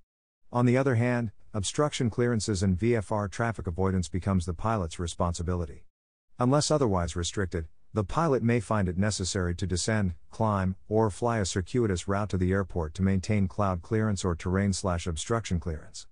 The main differences between a visual approach and a contact approach are: a pilot must request a contact approach, while a visual approach may be assigned by ATC or requested by the pilot, and a contact approach may be approved with 1 mile visibility if the flight can remain clear of clouds, while a visual approach requires the pilot to have the airport in sight, or a preceding aircraft to be followed, and the ceiling must be at least 1,000 feet AGL with at least 3 sm visibility. Charted Visual Flight Procedures. A charted visual flight procedure, CVFP, may be established at some airports with control towers for environmental or noise considerations, as well as when necessary for the safety and efficiency of air traffic operations. Designed primarily for turbojet aircraft, CVFPs depict prominent landmarks, courses, and recommended altitudes to specific runways. When pilots are flying the Roaring Fork Visual RWI-15, shown in Figure 435, mountains, rivers, and towns provide guidance to Aspen, Colorado's Sardi Field instead of VORs, NDBs, and DME fixes. Pilots must have a charted visual landmark or a preceding aircraft in sight, and weather must be at or above the published minimums before ATC will issue a CVFP clearance. ATC will clear pilots for a CVFP if the reported ceiling at the airport of intended landing is at least 500 feet above the MVA/M.I.A, and the visibility is 3 sm or more, unless higher minimums are published for the particular CVFP. When accepting a clearance to follow traffic, the pilot is responsible for maintaining a safe altitude, approach interval and wake turbulence separation from other aircraft. Pilots must advise ATC if unable at any point to continue a charted visual approach or if the pilot loses sight of the preceding aircraft. Run of approaches. Because of the complications with database coding, naming conventions were changed in January 2001 to accommodate all approaches using run of equipment into one classification, which is run of. This classification includes both ground-based and satellite-dependent systems. Eventually all approaches that use some type of RNAV will reflect RNAV in the approach title. This changeover is being made to reflect 2 shifts in instrument approach technology. The first shift is the use of the RNP concept outlined in Chapter 1, Departure Procedures, in which a single performance standard concept is being implemented for departure/approach procedure design. Through the use of RNP, the underlying system of navigation may not be required, provided the aircraft can maintain the appropriate RNP standard. The second shift is advanced avionics systems, such as FMS, used by most airlines, needed a new navigation standard by which RNAV could be fully integrated into the instrument approach system. An FMS uses multi-sensor navigation inputs to produce a composite position. Essentially, the FMS navigation function automatically blends or selects position sensors to compute aircraft position. Instrument approach charts and RNAV databases needed to change to reflect these issues. A complete discussion of airborne navigation databases is included in Chapter 6, Airborne Navigation Databases. Due to the multifaceted nature of RNAV, new approach criteria have been developed to accommodate the design of RNAV instrument approaches. This includes criteria for terminal arrival areas, TAAs, RNAV basic approach criteria, and specific final approach criteria for different types of RNAV approaches. Terminal arrival areas. The terminal arrival area, TA, provides a transition from the en route structure to the terminal environment with little required pilot/air traffic control interface for aircraft equipped with area navigation, RNAV systems. TAAs provide minimum altitudes with standard obstacle clearance when operating within the TAA boundaries. TAAs are primarily used on RNAV approaches but may be used on an ILS approach when RNAV is the sole means for navigation to the IF. However, they are not normally used in areas of heavy concentration of air traffic. Figure 436, the basic design of the RNAV procedure underlying the TAA is normally the T design, also called the basic T. The T design incorporates two IFs plus a dual-purpose IF/IF that functions as both an intermediate fix and an initial approach fix.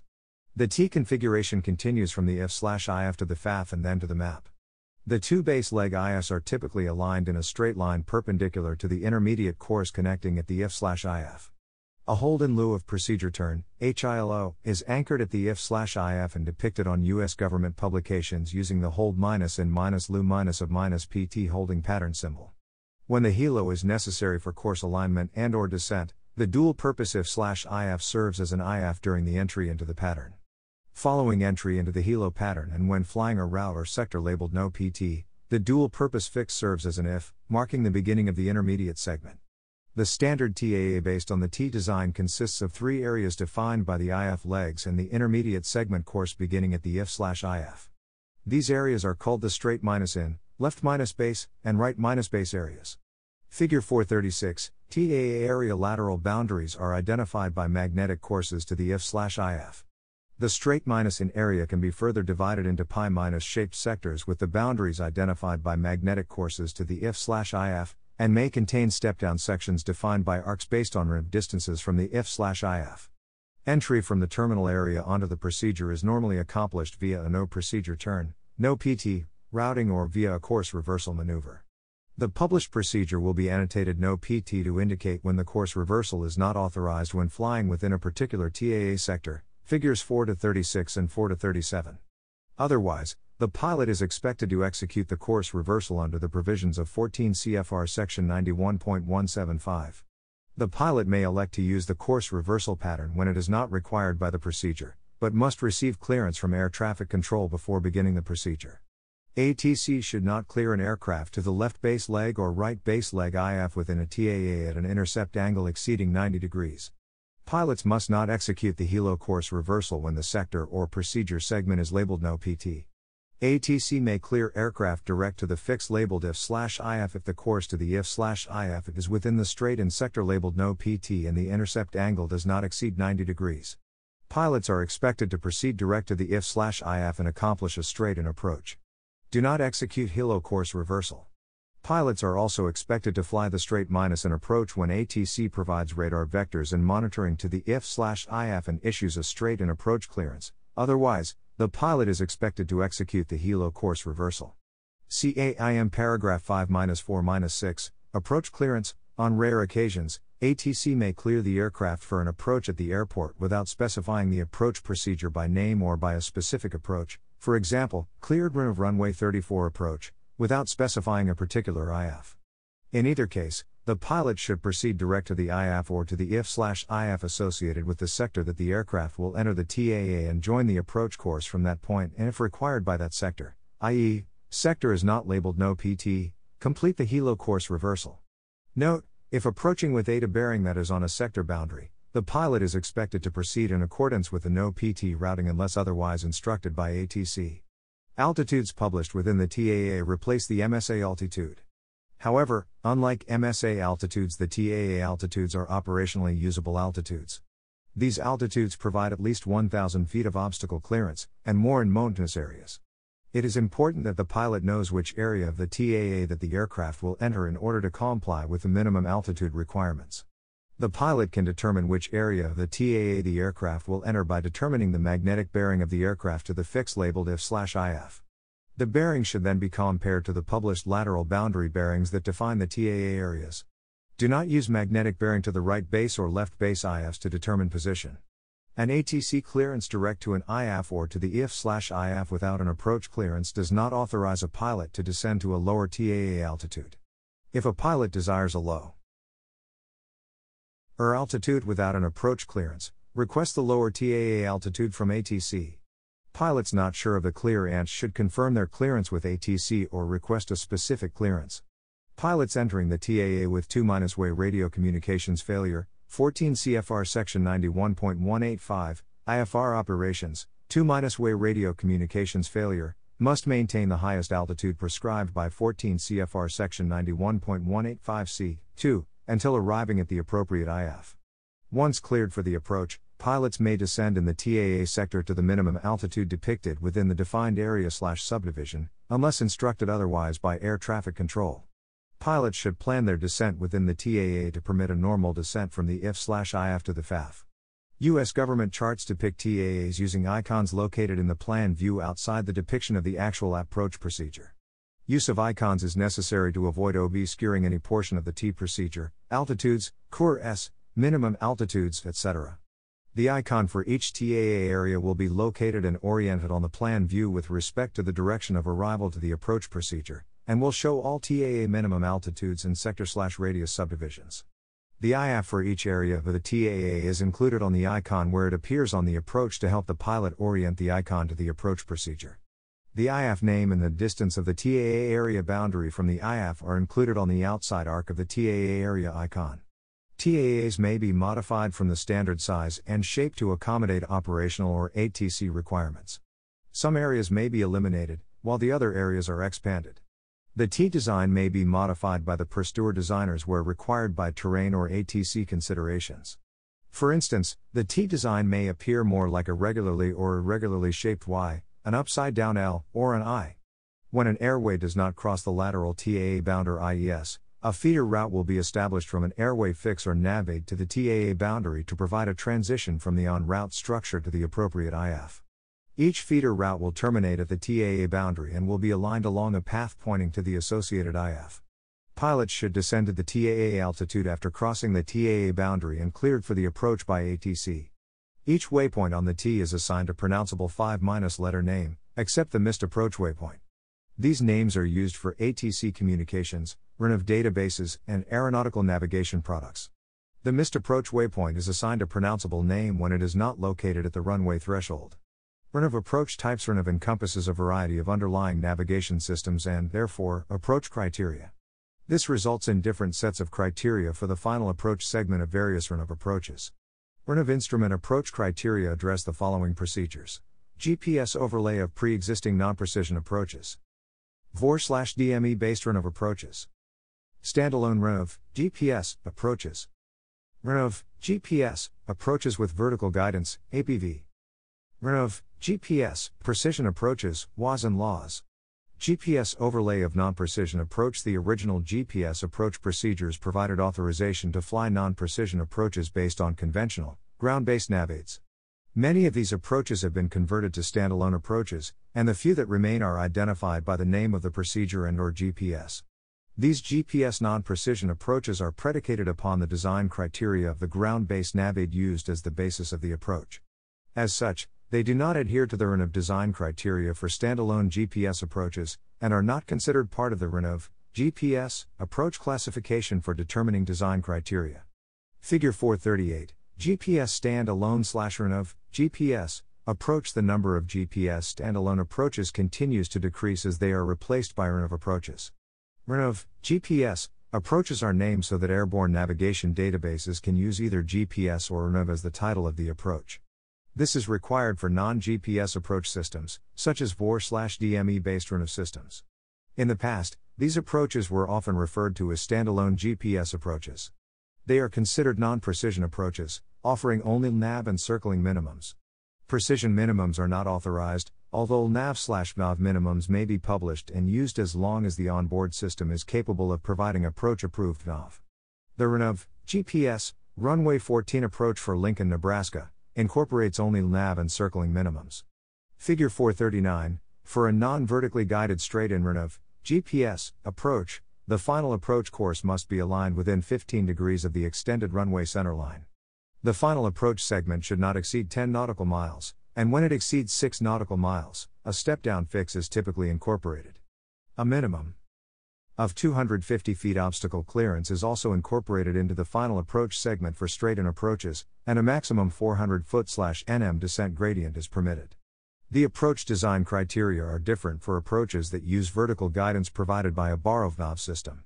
Because the Borovnov guidance is advisory and not primary, Borovnov approaches are not authorized in areas of hazardous terrain, nor are they authorized when a remote altimeter setting is required. Due to the inherent problems associated with barometric readings and cold temperatures, these procedures are also temperature limited. Additional approach design criteria for RNAV approach construction criteria can be found in the appropriate FAA Order 8260 series orders. RNAV, GPS, approach using Awss. Awss was commissioned in July 2003, with IOC. Although precision approach capability is still in the future, Awss currently provides a type of APV known as LPV. Awss can support the following minima types: LPV, NAV/NAV, LP, and LNAV. Approach minima as low as 200 feet had and half SM visibility is possible, even though LPV is not considered a precision approach. Awss covers 95% of the country 95% of the time. Note, Awss avionics receive an airworthiness approval in accordance with Technical Standard Order, TSO, C145, airborne navigation sensors using the Global Positioning System, GPS, augmented by the Satellite-Based Augmentation System, SBAS, or TSO 146. Standalone airborne navigation equipment using the Global Positioning System, GPS, augmented by the Satellite-Based Augmentation System, SBAS, and installed in accordance with AC 2138C airworthiness approval of positioning and navigation systems. Precision approach capability will become available as more GBAs, LAAS, approach types become operational. GBAs, LAAS, further increases the accuracy of GPS and improves signal integrity warnings. Precision approach capability requires obstruction planes and approach lighting systems to meet Part 77 standards for ILS approaches. This delays the implementation of RNAV, GPS, precision approach capability due to the cost of certifying each runway. ILS approaches notwithstanding emerging RNAV technology, the ILS is the most precise and accurate approach Navaid currently in use throughout the NAS. An ILS Cat I precision approach allows approaches to be made to 200 feet above the TDZE and with visibilities as low as 1,800 RVR, with Cat 2 and Cat 3 approaches allowing descents and visibility minimums that are even lower. Non-precision approach alternatives cannot begin to offer the precision or flexibility offered by an ILS. In order to further increase the approach capacity of busy airports, and exploit the maximum potential of ILS technology, many different applications are in use. An ILS system can accommodate up to 29 arrivals per hour on a single runway. 2 or 3 parallel runways operating independently can double or triple the capacity of the airport. For air commerce, this means greater flexibility in scheduling passenger and cargo service. Capacity is increased through the use of simultaneous or converging ILS approaches, which are explained further in the corresponding paragraphs below. In order to successfully accomplish simultaneous or converging ILS approaches, flight crews and ATC have additional responsibilities. When simultaneous instrument approaches are in use, ATC advises flight crews either directly or through Atis of the active runways. It is the pilot's responsibility to inform ATC if unable or unwilling to execute a simultaneous approach. Pilots must comply with all ATC requests in a timely manner and maintain strict radio discipline, including using complete aircraft call signs. It is also incumbent upon the flight crew to notify ATC immediately of any problems relating to aircraft communications or navigation systems. At the very least, the approach procedure briefing should cover the entire procedure, including the approach name, runway number, frequencies, final approach course, glide slope intercept altitude, DA or DH, and the missed approach instructions. The review of autopilot procedures is also appropriate when making coupled ILS approaches. As with all approaches, the primary navigation responsibility falls upon the pilot in command. ATC instructions will be limited to ensuring aircraft separation. Additionally, maps are designed to diverge in order to protect all involved aircraft. ILS approaches of all types are afforded the same obstacle clearance protection and design criteria, no matter how capacity is affected by simultaneous ILS approaches. Figure 440, ILS approach categories. There are 3 general classifications of ILS approaches: Cat-I, Cat-2, and Cat-3 auto-land. The basic ILS approach is a Cat-I approach and requires only that pilots be instrument rated and current, and that the aircraft be equipped appropriately. Cat-2 and Cat-3 ILS approaches have lower minimums and require special certification for operators, pilots, aircraft, and airborne/ground equipment. Because of the complexity and high cost of the equipment, Cat-3 ILS approaches are used primarily in air carrier and military operations. Figure 441, Cat-2 and 3 approaches. The primary authorization and minimum RVRs allowed for an air carrier to conduct Cat-2 and 3 approaches can be found in OpSpecs Part C. Cat-2 and 3 operations allow authorized pilots to make instrument approaches in weather that would otherwise be prohibitive. While Cat-I ILS operations permit substitution of midfield RVR for TDZ RVR, when TDZ RVR is not available, Cat-2 ILS operations do not permit any substitutions for TDZ RVR. The TDZ RVR system is required and must be used. The TDZ RVR is controlling for all Cat-2 ILS operations. The weather conditions encountered in Cat-3 operations range from an area where visual references are adequate for manual rollout in Cat-FIA, to an area where visual references are inadequate even for taxi operations in Cat-FIC. To date, no U.S. operator has received approval for Cat-FIC in OpSpecs. Depending on the auto-flight systems, some aircraft require a DH to ensure that the aircraft is going to land in the TDZ, and some require an alert height as a final cross-check of the performance of the auto-flight systems. These heights are based on radio altitude, RA, and can be found in the specific aircraft's AFM. Figure 442, both Cat-2 and 3 approaches require special ground and airborne equipment to be installed and operational, as well as special aircrew training and authorization. The OpSpecs of individual air carriers detail the requirements of these types of approaches, as well as their performance criteria. Lists of locations where each operator is approved to conduct Cat-2 and 3 approaches can also be found in the OpSpecs. Special authorization approaches are designed to take advantage of advances in flight deck avionics and technologies like head-up displays, HUD, and automatic landings. There are extensive ground infrastructures and lighting requirements for standard Cat-2/3, and the special authorization approaches mitigate the lack of some lighting with the modern avionics found in many aircraft today. Similar to standard Cat-2/3, an air carrier must be specifically authorized to conduct special authorization Cat-I/2 in OpSpecs Part C. Simultaneous approaches to parallel runways. Airports that have 2 or more parallel runways may be authorized to use simultaneous parallel approaches to maximize the capacity of the airport. Depending on the runway centerline separation and ATC procedures, there are 3 classifications of simultaneous parallel approaches: simultaneous dependent approaches, simultaneous independent approaches, and simultaneous independent close parallel approaches. A simultaneous dependent approach differs from a simultaneous independent approach in that the minimum distance between parallel runway centerlines may be less. A staggered separation of aircraft on the adjacent final approach course is required, but there is no requirement for a no transgression zone, NTZ, or final monitor controllers. An independent approach eliminates the need for staggered approaches, and aircraft may be side by side or passive speeds are different. Note 1. Simultaneous approaches involving en route of approach may only be conducted when GPS appears in the approach title or a chart note states that GPS is required. See the ILS approaches paragraph above for information about pilot responsibilities when simultaneous approaches are in use. 2. Flight director or autopilot requirements for simultaneous operations will be annotated on the approach chart. 3. Simultaneous approaches may only be conducted where instrument approach charts specifically authorize simultaneous approaches. Simultaneous dependent approaches, Figure 446, when simultaneous dependent approaches are provided, ATC applies specific minimum diagonal separation criteria, depending on the runway separation, between aircraft on adjacent final approach courses. Aircraft will be staggered by a minimum of 1 nautical mile diagonally on final, depending on the distance between runway centerlines. Greater separation standards are applied when the distance between runway centerlines is greater. Figure 443, at some airports, simultaneous dependent instrument approaches can be conducted with runways spaced less than 2,500 feet with specific centerline separations and threshold staggers. ATC is permitted to apply reduced diagonal separation and special wake turbulence procedures. The lead aircraft of the dependent pair is restricted to being small or large aircraft weight type and is cleared to the lower approach. The design of the approach, aircraft weight type, and lateral separation between the 2 approaches provide necessary wake turbulence avoidance for this type of operation. An example of approach designed to help avoid wake turbulence is that some locations use different glide slope angles on adjacent approaches. Also, if applicable, staggered thresholds help. An Atis example is simultaneous ILS runway 28 left and ILS runway 28 right in use. For further information, see FAA Orders JO 7110.65 and JO 7110.308. Where a simultaneous approach operation is approved, sometimes each approach chart indicates the other runways with which simultaneous approaches can be conducted. For example, simultaneous approaches authorized with runway 12 liters.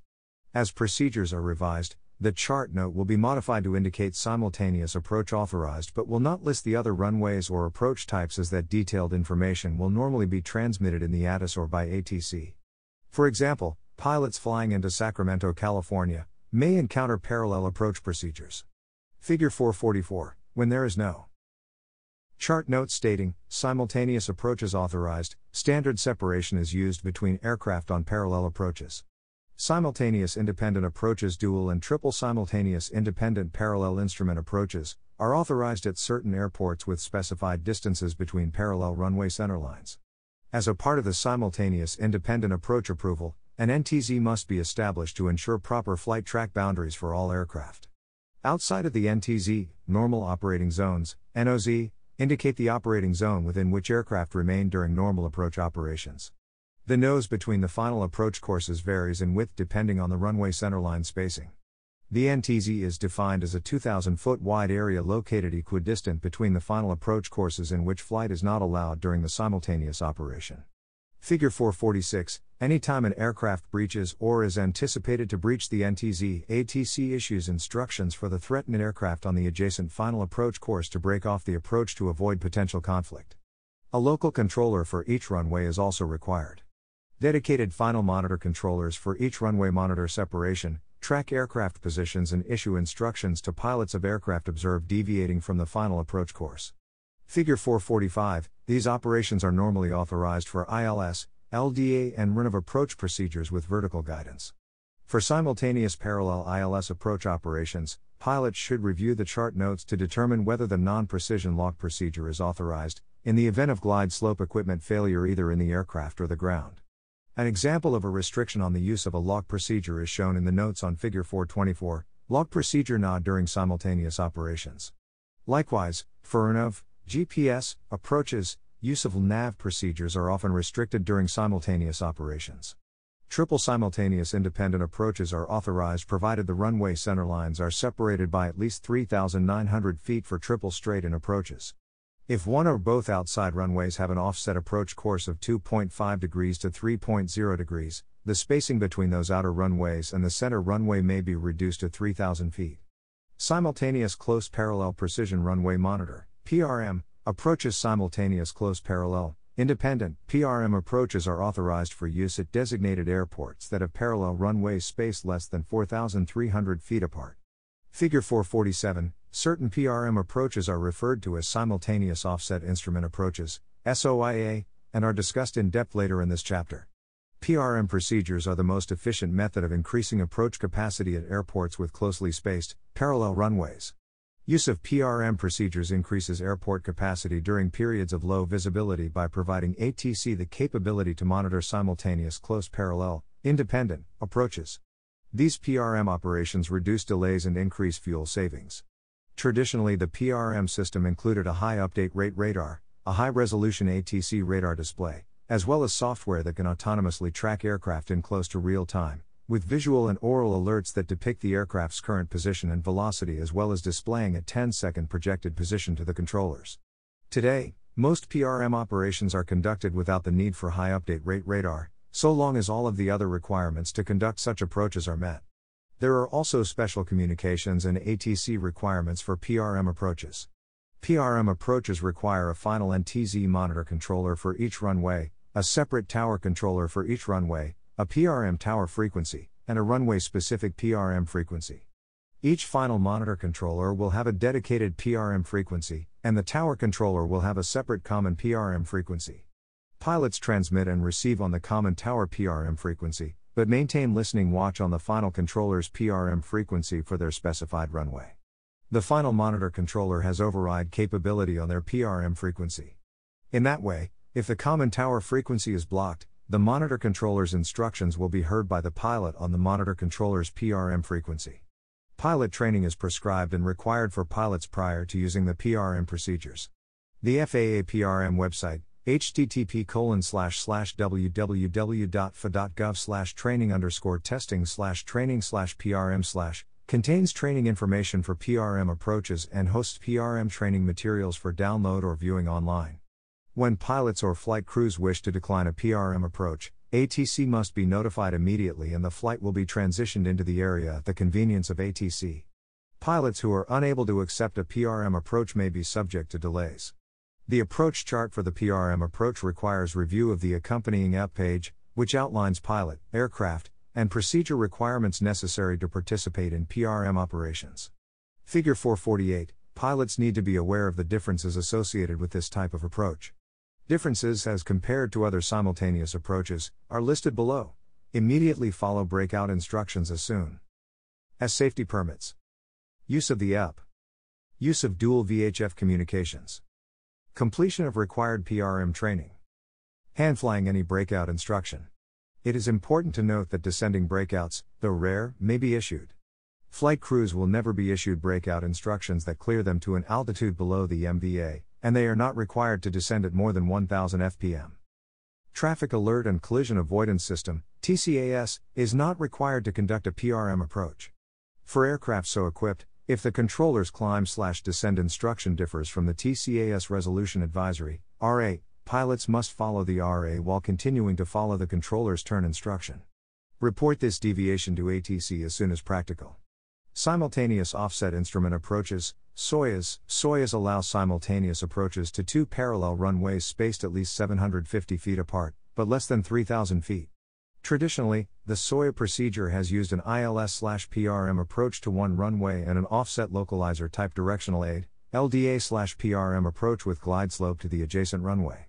Now, RNAV, GPS, and RNAV, RNP approaches may also be used for SOIA. Approach charts will include procedural notes, such as simultaneous close parallel approach authorized with LDA PRM RWY28R and RNAV, GPS, PRM XRWY28R.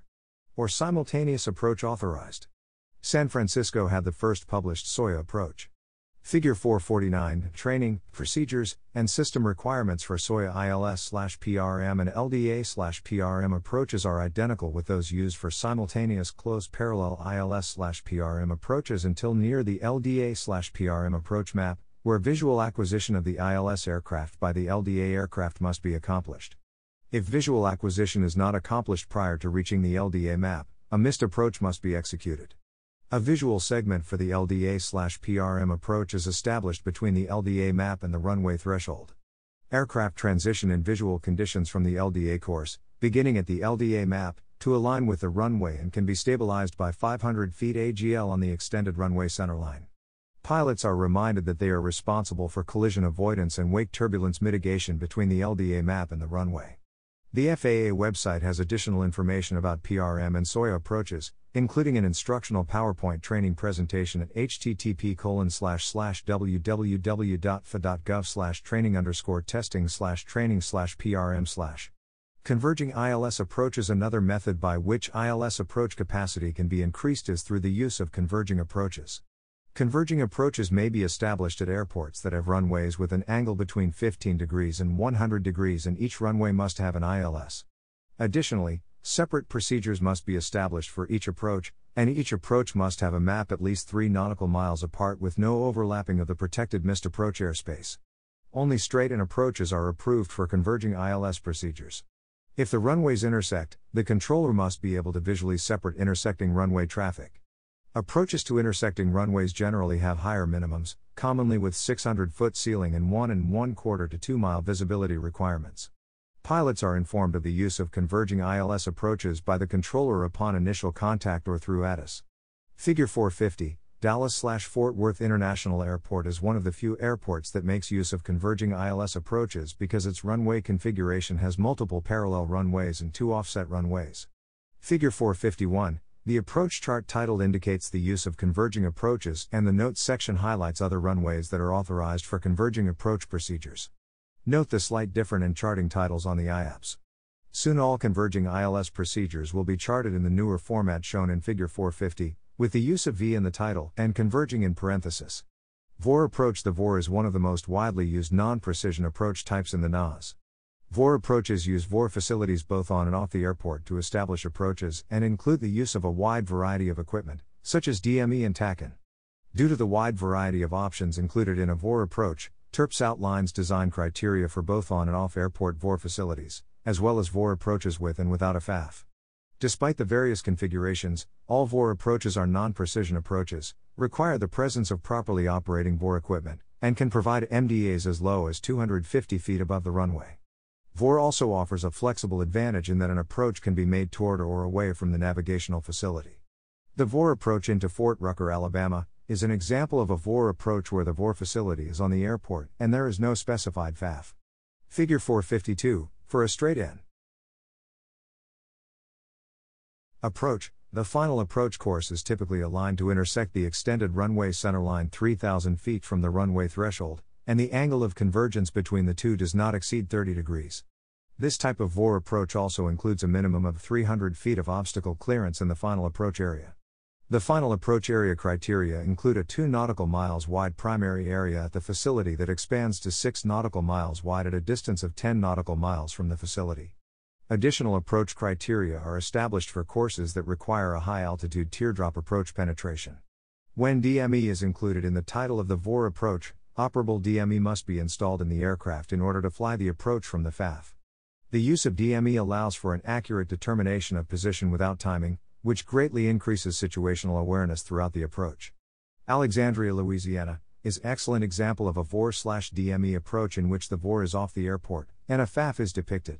Figure 453, in this case, the final approach course is a radial or straight-in final approach and is designed to intersect the runway centerline at the runway threshold with the angle of convergence not exceeding 30 degrees. The criteria for an arc final approach segment associated with a VOR/DME approach is based on the arc being beyond 7 nautical miles and no farther than 30 nautical miles from the VOR and depends on the angle of convergence between the runway centerline and the tangent of the arc. Obstacle clearance in the primary area, which is considered the area 4 nautical miles on either side of the arc centerline, is guaranteed by at least 500 feet. Ndb approach. Like the VOR approach, an Ndb approach can be designed using facilities both on and off the airport, with or without a FAF, and with or without DME availability. At one time, it was commonplace for an instrument student to learn how to fly an Ndb approach, but with the growing use of GPS, many pilots no longer use the Ndb for instrument approaches. New route of approaches are also rapidly being constructed into airports that are served only by Ndb. The long-term plan includes the gradual phase out of Ndb facilities, and eventually, the Ndb approach becomes non-existent. Until that time, the Ndb provides additional availability for instrument pilots into many smaller, remotely located airports. The Ndb Runway 35 approach at Carthage/Panola County's Sharp Field is an example of an Ndb approach established with an on-airport Ndb that does not incorporate a FAF. Figure 454, in this case, a procedure turn or penetration turn is required to be a part of the approach design. For the Ndb to be considered an on-airport facility, the facility must be located within 1 mile of any portion of the landing runway for straight-in approaches and within 1 mile of any portion of usable landing surface for circling approaches. The final approach segment of the approach is designed with a final approach area that is 2.5 nautical miles wide at the facility and increases to 8 nautical miles wide at 10 nautical miles from the facility. Additionally, the final approach course and the extended runway centerline angle of convergence cannot exceed 30 degrees for straight-in approaches. This type of Ndb approach is afforded a minimum of 350 feet obstacle clearance. When a FAF is established for an Ndb approach, the approach design criteria changes. It also takes into account whether or not the Ndb is located on or off the airport. Additionally, this type of approach can be made both moving toward or away from the Ndb facility. The Tucson-Ryan Field, Ndb/DME-RWY6 is an approach with a FAF using an on-airport Ndb facility that also incorporates the use of DME.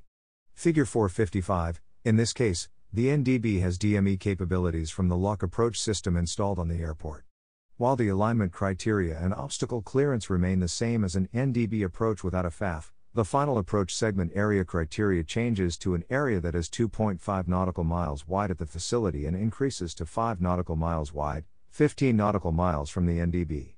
Radar approaches. The two types of radar approaches available to pilots when operating in the NAS are precision approach radar, PAR, and airport surveillance radar, ASR. Radar approaches may be given to any aircraft at the pilot's request.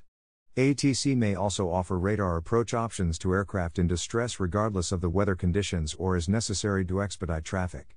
Despite the control exercised by ATC in a radar approach environment, it remains the pilot's responsibility to ensure the approach and landing minimums listed for the approach are appropriate for the existing weather conditions, considering personal approach criteria certification and company OpSpecs. Perhaps the greatest benefit of either type of radar approach is the ability to use radar to execute a no-gyro approach. Assuming standard rate turns, ATC can indicate when to begin and end turns. If available, pilots should make use of this approach when the heading indicator has failed and partial panel instrument flying is required. Information about radar approaches is published in tabular form in the front of the TPP booklet. PAR, ASR, and circling approach information including runway, DA, DH, or MDA, height above airport, HAA, at, ceiling, and visibility criteria are outlined and listed by specific airport. Regardless of the type of radar approach in use, ATC monitors aircraft position and issues specific heading and altitude information throughout the entire approach. Particularly, lost communications procedures should be briefed prior to execution to ensure pilots have a comprehensive understanding of ATC expectations if radio communication were lost. ATC also provides additional information concerning weather and missed approach instructions when beginning a radar approach. Figure 456, Precision Approach Radar, PAR provides both vertical and lateral guidance, as well as range, much like an ILS, making it the most precise radar approach available. The radar approach, however, is not able to provide visual approach indications in the flight deck. This requires the flight crew to listen and comply with controller instructions. PAR approaches are rare, with most of the approaches used in a military setting. Any opportunity to practice this type of approach is beneficial to any flight crew. The final approach course of a PAR approach is normally aligned with the runway centerline, and the associated glide slope is typically no less than 2.5 degrees and no more than 3 degrees. Obstacle clearance for the final approach area is based on the particular established glide slope angle, and the exact formula is outlined in FAA Order 8260.3. Figure 457, Airport Surveillance Radar, ASR. ASR approaches are typically only approved when necessitated for an ATC operational requirement or in an unusual or emergency situation. This type of radar only provides heading and range information, although the controller can advise the pilot of the altitude where the aircraft should be based on the distance from the runway. An ASR approach procedure can be established at any radar facility that has an antenna within 20 nautical miles of the airport, and meets the equipment requirements outlined in FAA Order 8200.1, U.S. Standard Flight Inspection Manual. ASR approaches are not authorized for use when Center Radar Arts Processing, CNRAP, procedures are in use due to diminished radar capability. The final approach course for an ASR approach is aligned with the runway centerline for straight-in approaches and aligned with the center of the airport for circling approaches. Within the final approach area, the pilot is also guaranteed a minimum of 250 feet obstacle clearance. ASR descent gradients are designed to be relatively flat, with an optimal gradient of 150 feet per mile and never exceeding 300 feet per mile. Localizer approaches as an approach system. The localizer is an extremely flexible approach aid that, due to its inherent design, provides many applications for a variety of needs in instrument flying. An ILS glide slope installation may be impossible due to surrounding terrain. The localizer is able to provide 4 separate types of non-precision approaches from one approach system: localizer approach, localizer DME approach, localizer back course approach, localizer type directional aid, LDA, localizer and localizer DME. The localizer approach system can provide both precision and non-precision approach capabilities to a pilot. As a part of the ILS system, the localizer provides horizontal guidance for a precision approach. Typically, when the localizer is discussed, it is thought of as a non-precision approach due to the fact that either it is the only approach system installed, or the glide slope is out of service on the ILS. In either case, the localizer provides a non-precision approach using a localizer transmitter installed at a specific airport. Figure 458, TERPS provides the same alignment criteria for a localizer approach as it does for the ILS, since it is essentially the same approach without vertical guidance stemming from the glide slope. A localizer is always aligned within 3 degrees of the runway, and it is afforded a minimum of 250 feet obstacle clearance in the final approach area. In the case of a localizer DME, locked DME approach, the localizer installation has a collocated DME installation that provides distance information required for the approach. Figure 459, localizer back course. In cases where an ILS is installed, a back course may be available in conjunction with the localizer. Like the localizer, the back course does not offer a glide slope, but remember that the back course can project a false glide slope signal and the glide slope should be ignored. Reverse sensing occurs on the back course using standard VOR equipment. With a horizontal situation indicator, HSI system, reverse sensing is eliminated if it is set appropriately to the front course. Figure 460, localizer type directional aid, LDA. The LDA is of comparable use and accuracy to a localizer but is not part of a complete ILS. The LDA course usually provides a more precise approach course than the similar simplified directional facility (SDF) installation, which may have a course width of 6 degrees or 12 degrees. The LDA is not aligned with the runway. Straight-in minimums may be published where alignment does not exceed 30 degrees between the course and runway. Circling minimums only are published where this alignment exceeds 30 degrees. A very limited number of LDA approaches also incorporate a glide slope. These are annotated in the plan view of the instrument approach chart with a note, LDA/glide slope. These procedures fall under a newly defined category of approaches called approach procedure, with vertical guidance, aviation, APVs. LDA minima for with and without glide slope is provided and annotated on the minima lines of the approach chart as S-LDA/Gs and S-LDA. Because the final approach course is not aligned with the runway centerline, additional maneuvering is required compared to an ILS approach.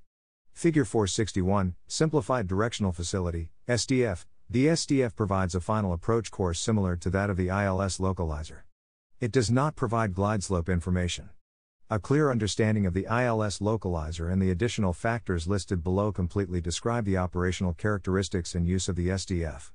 Figure 462, the approach techniques and procedures used in an SDF instrument approach are essentially the same as those employed in executing a standard localizer approach, except the SDF course may not be aligned with the runway and the course may be wider, resulting in less precision. Like the lock-type approaches, the SDF is an alternative approach that may be installed at an airport for a variety of reasons, including terrain.